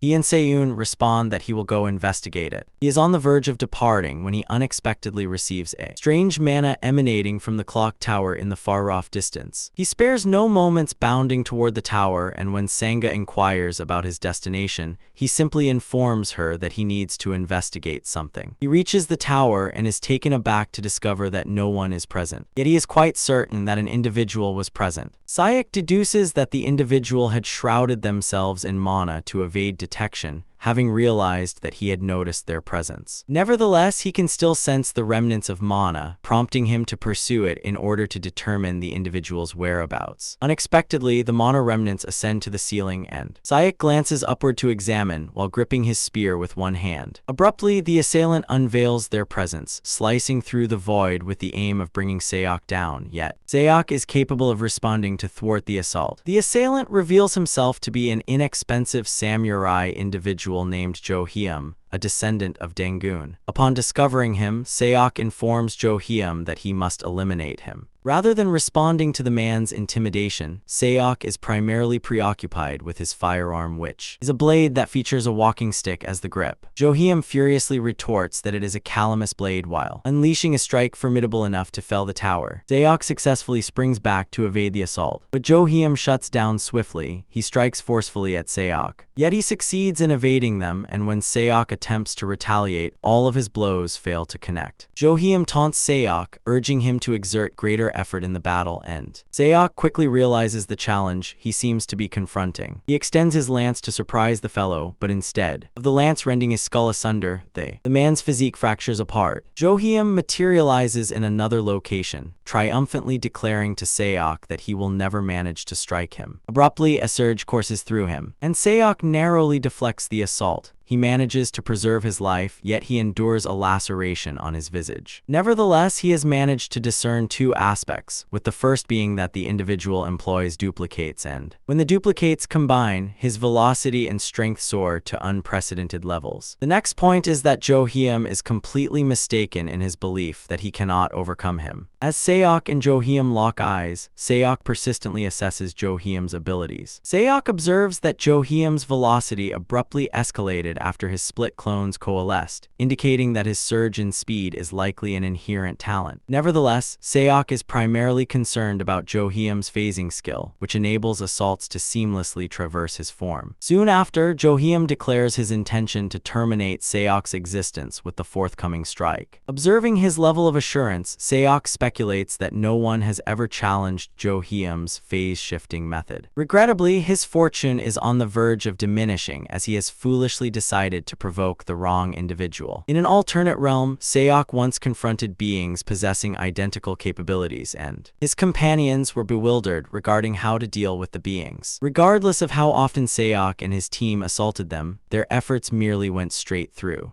They exhausted all options during that conflict, yet nothing proved effective as those beings utilized mana to shift their corporeal forms to an alternate realm, rendering any countermeasures futile. Essentially, the phasing ability typically triggers precisely when its wielder is assaulted, aligning with the velocity of the approaching blow, and enabling them to avoid inescapable strikes. As it reacts flawlessly to the assailant's maneuvers, surpassing the phasing method is nearly unattainable. Nevertheless, Seok succeeded in discovering a gap amid that fleeting moment of turmoil. He meticulously controlled the velocity of his blow, prior to Jo-hyum having a chance to respond. By flawlessly synchronizing the timing needed to leverage the skill's activation opportunity, Seok maneuvered smoothly, penetrated and thrust his spear into Jo-hyum before the transition method could completely manifest. Jo-hyum is rendered completely astonished, and as he grips his injury, his thoughts race to comprehend what just transpired. He is fully aware of how his ultimate ability functions and has depended on it innumerable times to evade lethal assaults. Yet somehow Seok circumvented it as if the ability had never been there. What puzzles him even further is that at the velocity Seok was moving, it should have been unfeasible for him to arrive at Jo-hyum's location at that exact moment. No matter how many times he replays the encounter in his mind, the result remains utterly illogical. Unable to fathom how his ultimate technique was thwarted, Jo-hyum can only gaze at Seok in astonishment, momentarily questioning what sort of creature Seok truly is. However, Seok does not grant him a moment's respite to unravel the situation, as he promptly initiates another assault. Jo-hyum swiftly elevates his sword, bracing himself to deflect the assault, yet, prior to Seok's blow making contact, a detonation occurs in the vicinity, attracting Seok's focus diverted from the altercation. Rescued by the blast, Jo-hyum feels a sense of relief, realizing he would have been finished if the explosion hadn't diverted Seok's attention. At that moment, Sega communicates with Seok, instructing him to abandon his current task and promptly head back to headquarters. She elaborates that the circumstances are dire, as sarin gas has been unleashed in the northern fringes of Hamburg. Seok is astonished to learn this, as sarin gas poses a significant threat. It is a fatal toxin that immobilizes the nervous system even in exceedingly small quantities. Sarin gas is documented as an outlawed weapon globally in the annals of warfare and terrorism. Once this gas disperses, the entire impacted region transforms into a veritable inferno on Earth. In the meantime, Seok casts a swift look over his shoulder and realizes that Jo-hyum has vanished. Thus, he rushes back to assess his squad. During his return, Seok contemplates the deadly gas assault and questions why they did not target Hamburg directly. He finds this peculiar and suspects that the terrorist organization may harbor ulterior intentions regarding the strike. Seok discovers from Sanga that the sarin gas will envelop Hamburg in 15 minutes. Evidently, the South Korean military assessed this based on the strike zone, wind trajectory, and velocity. To prevent the humanitarian aid from being tainted by the hazardous gas, Sanga notifies Seok that the train will be leaving for the Netherlands in 5 minutes. Seok subsequently inquires if there are no additional adversaries, to which Sanga responds that there is merely one, but but Seiyun is managing to keep him at bay. At that moment, Seok ultimately comprehends the adversary's strategy, and when inquired about it, Seok clarifies that they are attempting to detach Seiyun from the locomotive. This is due to the fact that without her, seizing the train would be considerably simpler. Seok then inquires about whom Seiyun is battling against and discovers from Sanga that it is the identical hooded marksman they encountered in Tsushima. Before long, the metropolis descends into complete turmoil, triggering widespread panic among the populace, as Seok silently observes the desperate predicament. Meanwhile, Seiyun is facing intense opposition from the proficient marksmen hailing from the lineage of Dangun. Although recognized as one of the most formidable, Seiyun continues to contend with this exceptionally adept marksman. He skillfully evades strike after strike, but as yet another formidable blow approaches her direction, Seiyun discovers she is at a standstill and depleting her energy. Nonetheless, she declines to yield and readies herself to halt the assault with every ounce of power she can summon. As blast after blast detonates throughout the station, one of the trackers proclaims that the aid provisions have been completely loaded onto the train. Upon hearing this, all the other hunters rush to board the train as it gets ready to depart from the station. As soon as it is declared over the intercom that all staff members are accounted for, the leader instructs the train to leave. The locomotive promptly starts to depart from the terminal, as individuals indoors gaze incredulously through the window while detonations persistently occur all around. A few hunters who observed Seiyun's battle are curious about the identity of the archer she was contending with. They observed that Seiyun appeared to be becoming inundated by the marksman and couldn't resist speculating whether she was being bested by him. Abruptly, a scraping sound from the upper part of the train captures the hunter's focus. As they pivot, pondering the source, Seok unexpectedly emerges from the upper panel, exclaiming that he just managed to catch the train. All are astonished to encounter him, yet Seok disregards their amazement and inquires about their activities. Perplexed, one of the hunters inquires about his meaning, and Seok clarifies that there is no space for leisure. He emphasizes that Seiyun is not engaging in such an intense struggle merely for them to unwind and remain idle. He additionally informs them that an unfortunate event is imminent now that the adversary has distanced Seiyun from the locomotive. Shock then emerges once more and instructs them to ascend with him as they must brace for the worst. Rather than promptly pursuing Seok, a hush descends as the hunters linger in place, contemplating whether to heed the advice of a newcomer.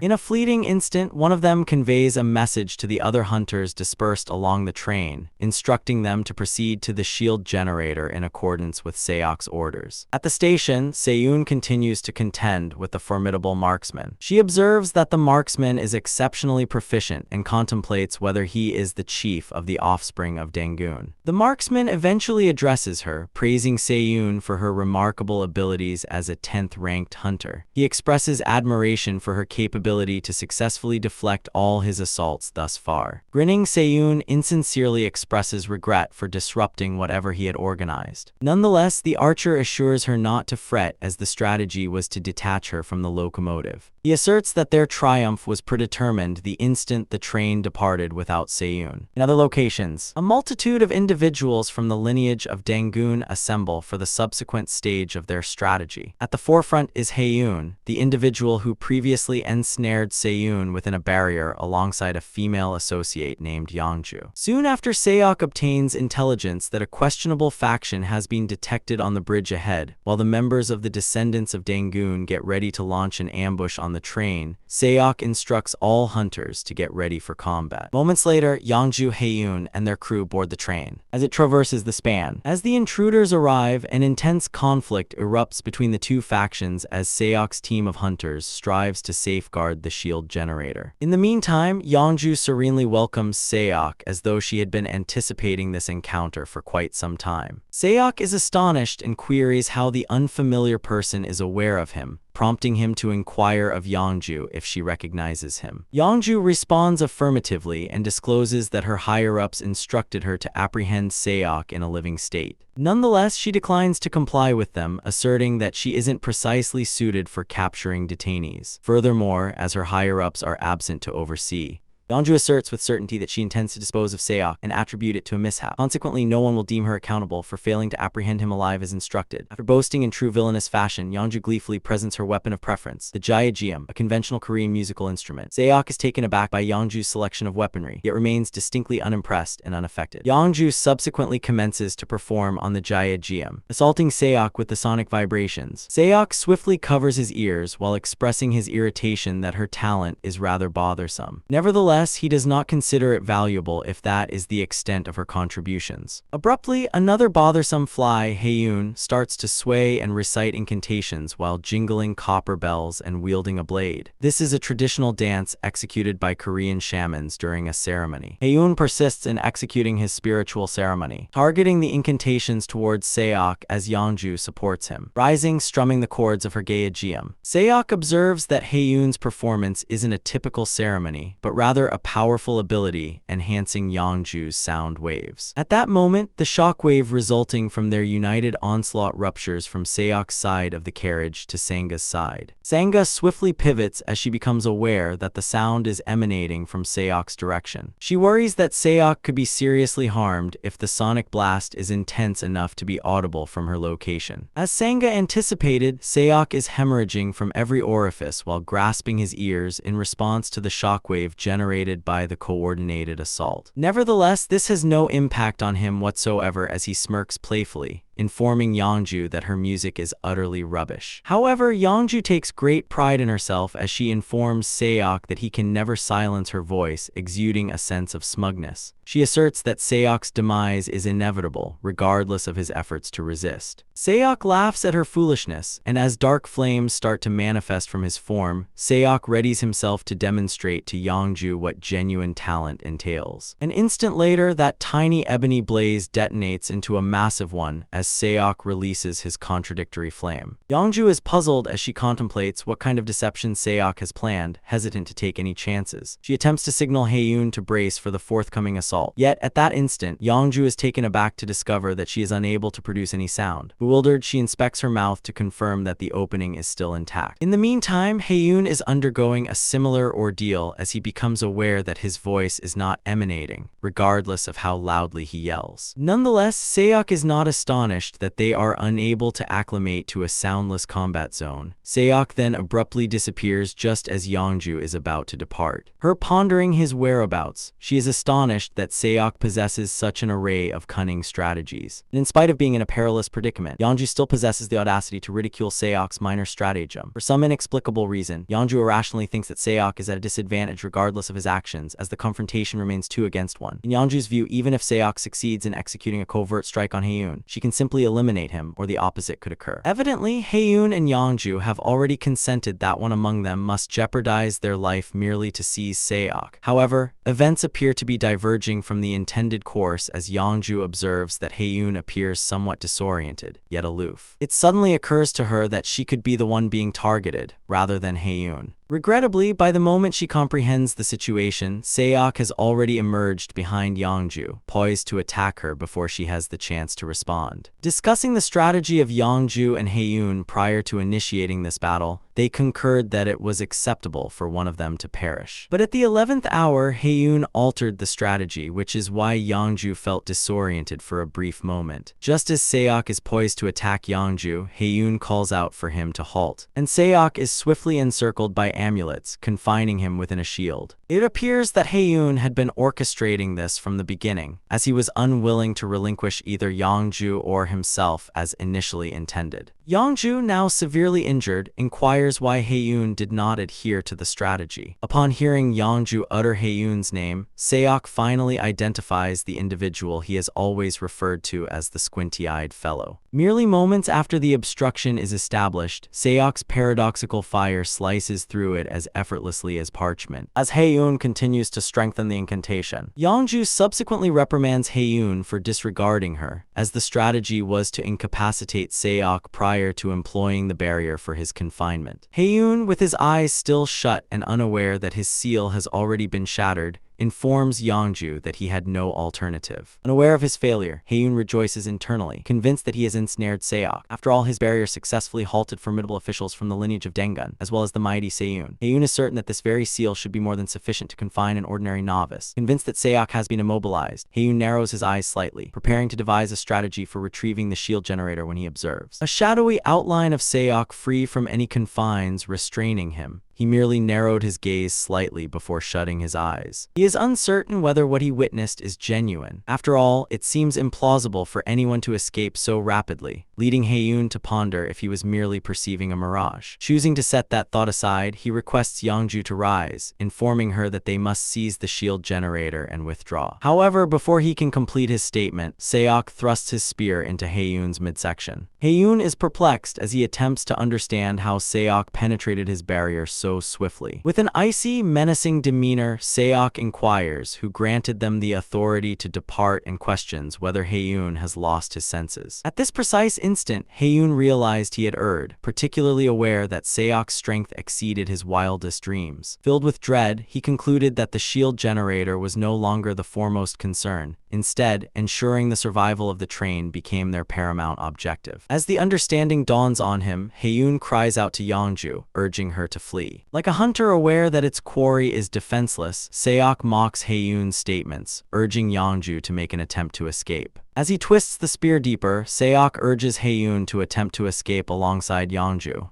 He instructs them to abandon the shield generator and attempt to flee, as though challenging them to push his boundaries. In the meantime, at Hamburg Central Station, Seiyun is continuing his struggle against the bowman, even though appearing distinctly fatigued. Unexpectedly, the marksman opts to conclude his efforts for the day, leaving Seiyun bewildered. He then compliments her, asserting that Seiyun's presence serves as evidence that Koreans represent a dominant ethnicity. Taken aback by the revelation, Seiyun recognizes that his statements resemble the Hwanguk hypothesis, prompting her to inquire of the archer if he subscribes to such an absurd notion. Essentially, the Hwanguk hypothesis is merely an imaginative concept propagated by proponents of pseudo-history. They assert that Hwanguk governed the entirety of Eurasia approximately 60,000 years ago. Furthermore, they contend that submarines and telecommunication devices were invented and utilized during that era. Evidently, the progeny of Dangun employ this Hwanguk concept to unite supporters around them, and this is a widely recognized truth even beyond Korea's borders. The bowman subsequently informs Seiyun that he does not trust that nonsense and only madmen would accept it. Therefore, Seiyun inquires about why he appears to be a devotee, and the marksman informs her that his beliefs are inconsequential, as long as the individuals who adhere to him unthinkingly accept it. And due to their acceptance of such nonsense, the archer is confident that they will assist him in realizing his grand aspirations. Meanwhile, aboard the train, Haeun employs his weapon to slice Seok's spear from his body, inadvertently severing his own flesh in the process. This is one of the crazed followers the archer is counting on for his so-called lofty ambitions. The archer then informs Seiyun that faith does not necessitate evidence, and one merely needs to believe without question. Following his lengthy sermon, the marksman subsequently disappears right in front of Seiyun.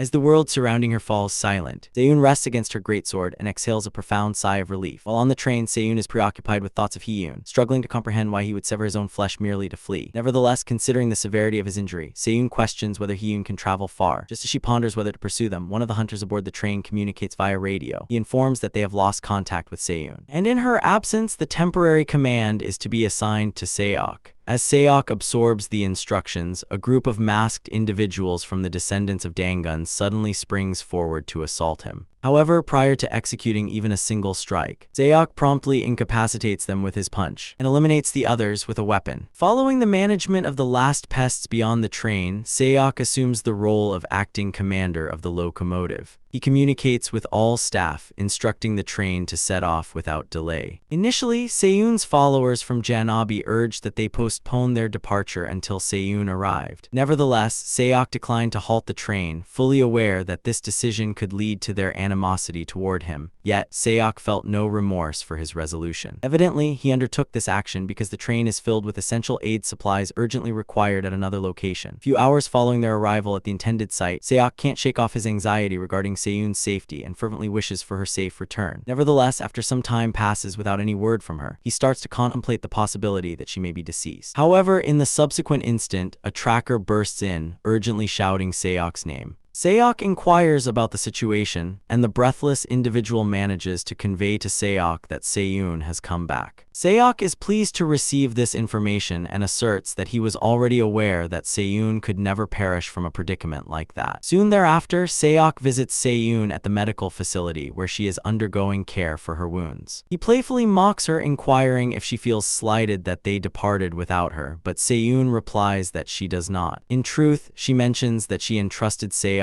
with temporary leadership, recognizing he would reach the optimal conclusion. Seiyun engages in a battle with the marksman, yet she cannot envision a route in which she triumphs over him. Seiyun elaborates that she likely would have come back in a body bag had the marksman not shown her mercy. Seiyun subsequently seeks counsel from Sayok regarding her predicament, as she feels helpless for not being able to even tread upon the archer's shadow. Sayok subsequently reassures Seiyun, explaining that abrupt realizations are a myth, indicating that it will require some dedication and time for her to discover her direction. Seiyun feels a sense of relief upon hearing this, which promptly enhances her spirits. She subsequently inquires with Sayok regarding the allocation of the aid provisions, and Sayok advises her that it is advancing seamlessly. However, in the following instant, Sayok grins playfully, asserting that matters are progressing favorably in his own manner. This leaves Seiyun feeling somewhat apprehensive, aware that Sayok's approach is rarely the straightforward one, prompting her to inquire once more if everything is genuinely on track. Sayok subsequently informs Seiyun that the aid provisions for the United Kingdom will soon be packed, and the shield generator will also be conveyed. He urges her to ensure that she takes everything with her. Upon hearing this, Seiyun contemplates whether Sayok is residing in the UK. Sayok expresses his intention to do so, as the heirs of Dangun are unlikely to relinquish the shield generator without a fight. Seiyun is curious to determine if Sayok possesses a definitive strategy to address the situation. Sayok straightforwardly informs her that he intends to remain in the UK for the present and enhance his abilities. Subsequently, on his return to Korea, he aims to confront Bratsk's Grade 1 rift. Seiyun is astonished by this revelation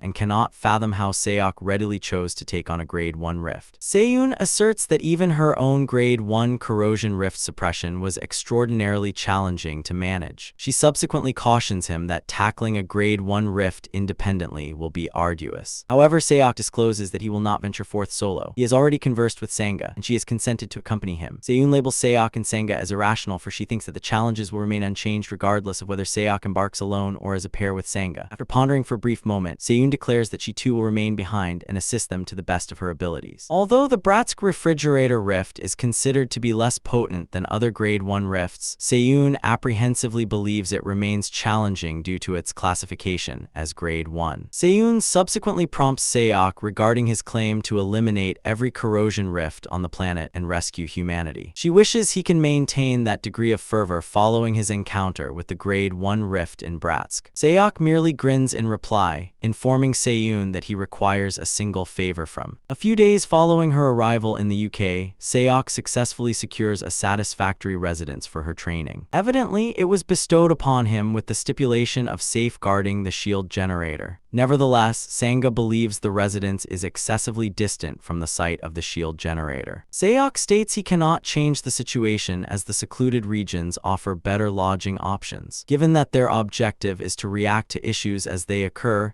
he informs Sanga that it's acceptable, provided they communicate via radio every hour as outlined in the agreement. After considering all these justifications, Sanga resolves to cease his complaints. Sayok subsequently inquires about their conversation, and Sanga produces a petite pouch containing several vials of potion. She informs him that the stock is somewhat limited at present, but Sayok guarantees her that the sum she provided is sufficient. Without delay, Sayok removes the lids from all the containers and fills his mouth simultaneously. Observing his roughness, Sanga inquires whether Sayok truly needs to consume them in that manner. Sayok subsequently clarifies that it would be even more unpleasant to drink them individually. Following the consumption of the potions, Sayok gets ready to instruct Sanga. Sanga is perplexed that Sayok intends to utilize eggs for the training, but Sayok informs her that eggs serve as a natural instrument for education. To illustrate, he lifts an egg with his left hand and another with his right. He directs mana into the orb in his right hand. Subsequently, he cracks both eggs, transferring their insides into a dish. To her astonishment, Sanga observes that the egg yolk and albumen have blended in the mana-infused egg, while the other remains distinct. Sayok then inquires if Sanga comprehends what he is attempting to illustrate. She and Sanga respond that this is an exercise in mastering mana control. Sayok is astonished that Sanga grasped the idea immediately and clarifies that the instruction is necessary due to her insufficient mana regulation. He subsequently informs Sanga that training in this manner will benefit her, and she can engage in this practice during her leisure hours. Following Sayok's presentation, Sanga promptly gets ready to exercise the egg technique, but Sayok intervenes. He subsequently reminds her that she is meant to rehearse it during her leisure time as a form of assignment.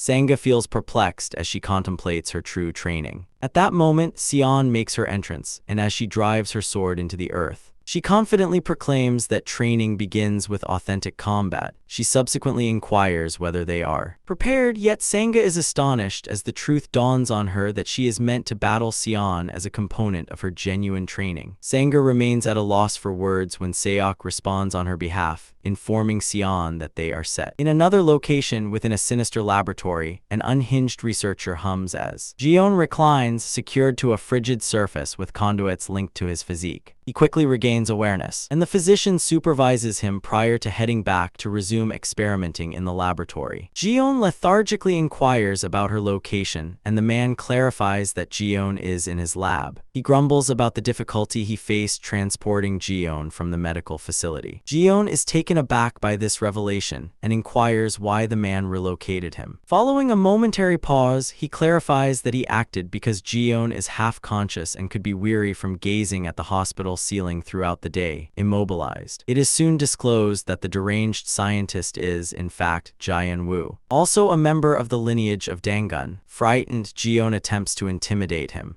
Yet Jian Wu merely chuckles, reminding Jion that he cannot even inhale independently without a mechanical ventilator. Jian Wu subsequently cautions him against pushing himself too hard, and reminds Jion that his fury ought not to be aimed at him. Jian Wu subsequently discloses that he has recently achieved success in a minor experiment, indicating that he desires Jion to be the subject of his testing. Observing, with a playful glint in his eye, Jian Wu inquires if Jion harbors any desire for retribution. Nonetheless, Jion is filled with dread as the truth dawns on him regarding Jian Wu's intentions. In the UK, Sayok and Sanga are participating in an intense 2-on-1 sparring match against Sion. The instruction has two aims, and one of them is designated for Sanga and Sayok to enhance strength while engaging in sparring with Sion. However, given how Sanga is being overwhelmed by Sion, she appears to be making no progress. Sanga attempts to attack Sion, but before she can even move her sword, Sion catches her off guard, departing Sanga bewildered. Nonetheless, just as Sion is on the verge of delivering a blow, Sayok unexpectedly employs his spear to seize her sword. This astonishes Sion since she was not anticipating it, while ensuring that Sion's magnificent blade is ensnared. Sayok encourages Sanga to strike a blow against Sion. Regarding the two aims of their training, the secondary goal is to enhance the collaboration between Sanga and Sayok. Following Sayok's effort to land a strike on Sion, Sanga engages her electrokinesis ability as she vaults towards Sion. Nevertheless, Sion intercepts the assault and successfully seizes Sanga's blade, approaching her from behind. Sanga was caught off guard by Sion's ability to strip her of her weapon, yet Sion praises her for her progress over the preceding month. Nonetheless, she vows to instruct Sanga on how to maintain her weapon and prevent it from falling into the hands of an adversary. Sion is on the verge of advancing to the subsequent phase of the training when an urgent message comes through over the radio. Sion learns that the stronghold has come under assault by the heirs of Dangun. An enigmatic dark smoke has entirely enveloped the shield generator. Sayok and the others swiftly gear up to leave as the caller demands urgent assistance. Moments later, their vehicle races uncontrollably down the road due to Sanga's less-than-stellar driving abilities. Sion and Sayok cling on for dear life, particularly Sayok, who has endured this ordeal before. Sayok questions why Sanga is behind the wheel again, but she reminds him that she is the sole holder of a driver's license. Sion pleads with her to drive a tad more cautiously, but before she receives a reply, Sion perceives a presence. Abruptly, a grotesque purple creature with tubes affixed to its back materializes in front of their car. Before they can respond, Sanga collides with the entity, throwing them off balance and fracturing the windshield. Once the vehicle comes to a stop, Sanga contemplates whether she struck a real individual. Nevertheless, Seok, who has already glanced out the window, tells her that she did not. Seok does not believe that the violet abomination in front of him is a person. Moments later, the muscular violet figure rises again, proclaiming that it has discovered what it has been seeking. Seok scrutinizes the man intently, and it suddenly dawns on him when he discovers that the being is, in fact, Seon, whom he had previously incapacitated. Seon subsequently shouts Seok's name, asserting that Seok would never comprehend the extent of his sacrifices, merely to discover a miscreant akin to him. Seon 2-0 swiftly charges at Seok, resolute in his quest for retribution. He obliterates a nearby structure, aspiring to defeat Seok. Yet to his astonishment, Seok emerges unhurt, leading Seon to understand that such an insignificant assault could never defeat Seok.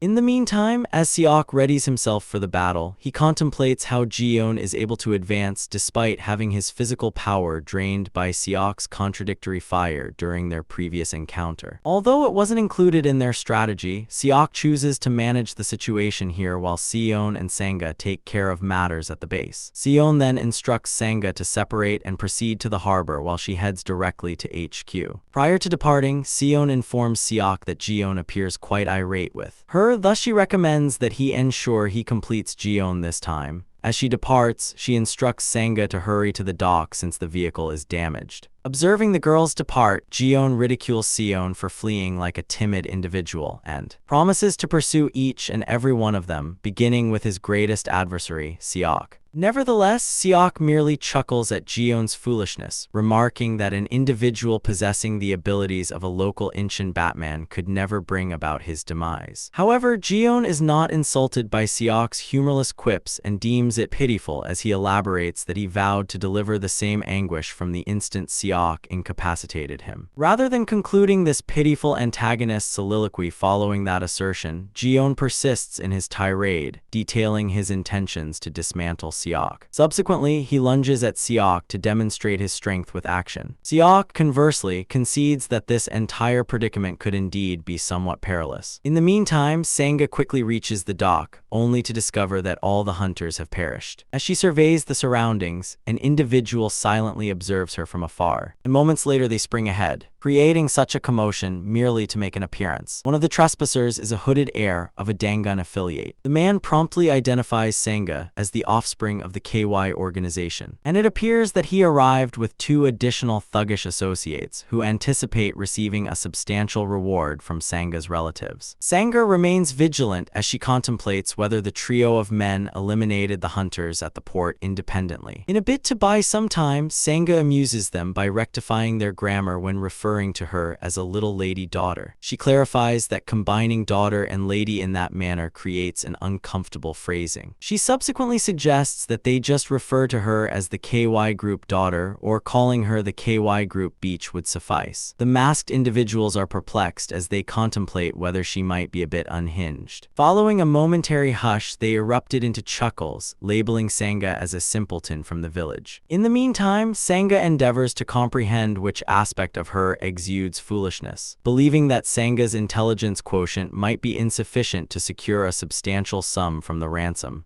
The cloaked figures rush towards her, declaring they will leisurely enjoy their game with Sanga for a while. As Sanga confronts the aggressive trio, she is anxious since they each possess double the mana compared to her. Nevertheless, she recalls Seok's remarks, informing her that in genuine combat, the quantity of mana is not what matters, but rather the poise to interpret the dynamics of the encounter. Considering this, Sanga chooses to remain composed, considering postponing until Seok arrives at. It becomes evident that Jian Wu had administered a violet gem into Jeon's physique, assuring him that it would significantly enhance his power while granting him a substantial influx of mana, thus freeing him from dependence on a respirator. Nonetheless, there are repercussions associated with this, and they are not the typical consequences.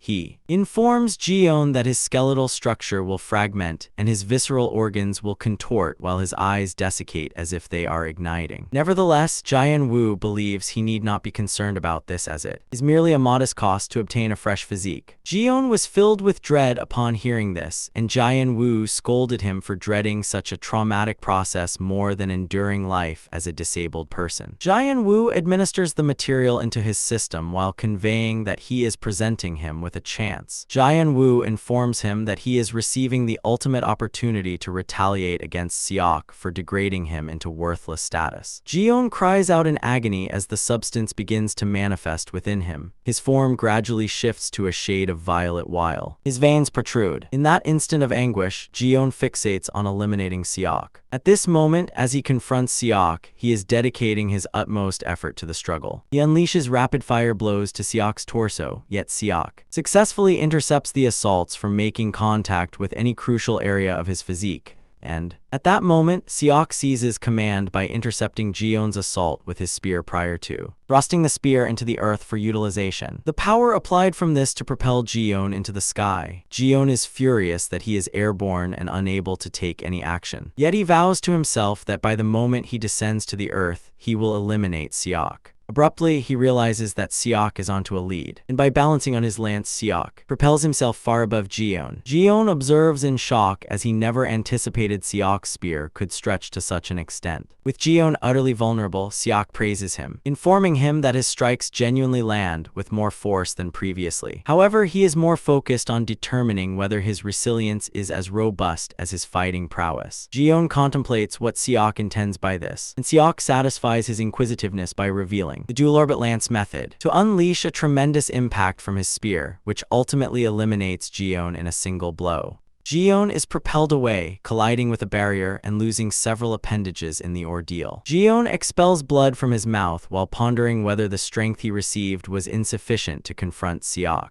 He pleads for his life to be taken. However, Seok gazes intently at him, attempting to comprehend the situation. He can distinctly observe that mana is coursing through Jiyeon's form in place of blood. Evidently, creating something of this nature would necessitate numerous sorcerers in the alternate realm. Seok is astonished that they did not also eliminate the contaminants in such a delicate process. Having resided in a realm that dedicated millennia to the exploration of mana, Seok perceives that humanity's understanding of mana is relatively limited. In reality, they resemble early humans who have merely stumbled upon fire. To exacerbate the situation, this rudimentary individual has acquired a kitchen knife and is utilizing the blunt edge to slice meat. Although the offspring of Dangun may convince themselves that they originated this innovation independently, Seok has witnessed sufficient evidence to recognize it as merely a landmine deliberately positioned by some force. Seok can unequivocally assert that what he observes is not the result of human effort, yet he is curious about how Jiyeon managed to forge the agreement. In an alternate realm, when a formidable being draws forth its own mana and manifests it for another to assimilate into their physique, they are fundamentally consenting to an exchange. Seok initially perceived it as a minor concern, but after witnessing everything, he understands that Jiyeon had bitten off more than he could handle. Seok is on the verge of commencing his questioning when a luminous gem protruding from his forehead radiates brilliantly. Prior to unleashing a colossal detonation, Seok manages to shield himself from the blast. However, once the chaos subsides, he comprehends that the detonation was intended to obliterate any traces. It appears that Seok has encountered this type of agreement previously in another realm. Essentially, it is an arrangement with a being referred to as the devil, and although he is unfamiliar with the entity that Jiyeon has made a pact with, he is quite certain that the being possesses immense power. Seok is concerned that there are now devils on Earth after he exerted considerable effort to eradicate them in the other realm. At that moment, he observes the distant flashes of lightning and comprehends that Sangha is participating in a confrontation. He chooses to set aside Jiyeon's predicament for the moment while attending to Sangha. In the meantime, at the port, Sangha has already vanquished the trio, yet even she struggles to accept that she accomplished it. All she managed was to parry their assaults, yet she ultimately succeeded in overcoming them in some manner. She beams as Seok had assured her she would triumph, and she indeed accomplished just that. The chief of the trio is still living, and he is attempting to make an escape. For it, yet Sangha ruthlessly eliminates him. Seok is satisfied with her progress, as she managed to conserve her mana during the battle by ensuring she achieved precisely the desired result. She is contemplating whether she executed everything correctly. When Seok materializes unexpectedly to inform her that she has done everything correctly, he mentions that she tends to overanalyze matters excessively. He advises her that during confrontations, all she needs to do is concentrate on the battle at hand. Sangha is taken aback upon spotting Seok, and she inquires about how long he has been observing. Seok responds that he has only just arrived, leaving Sangha in disbelief that he didn't witness the entire altercation yet is already criticizing. After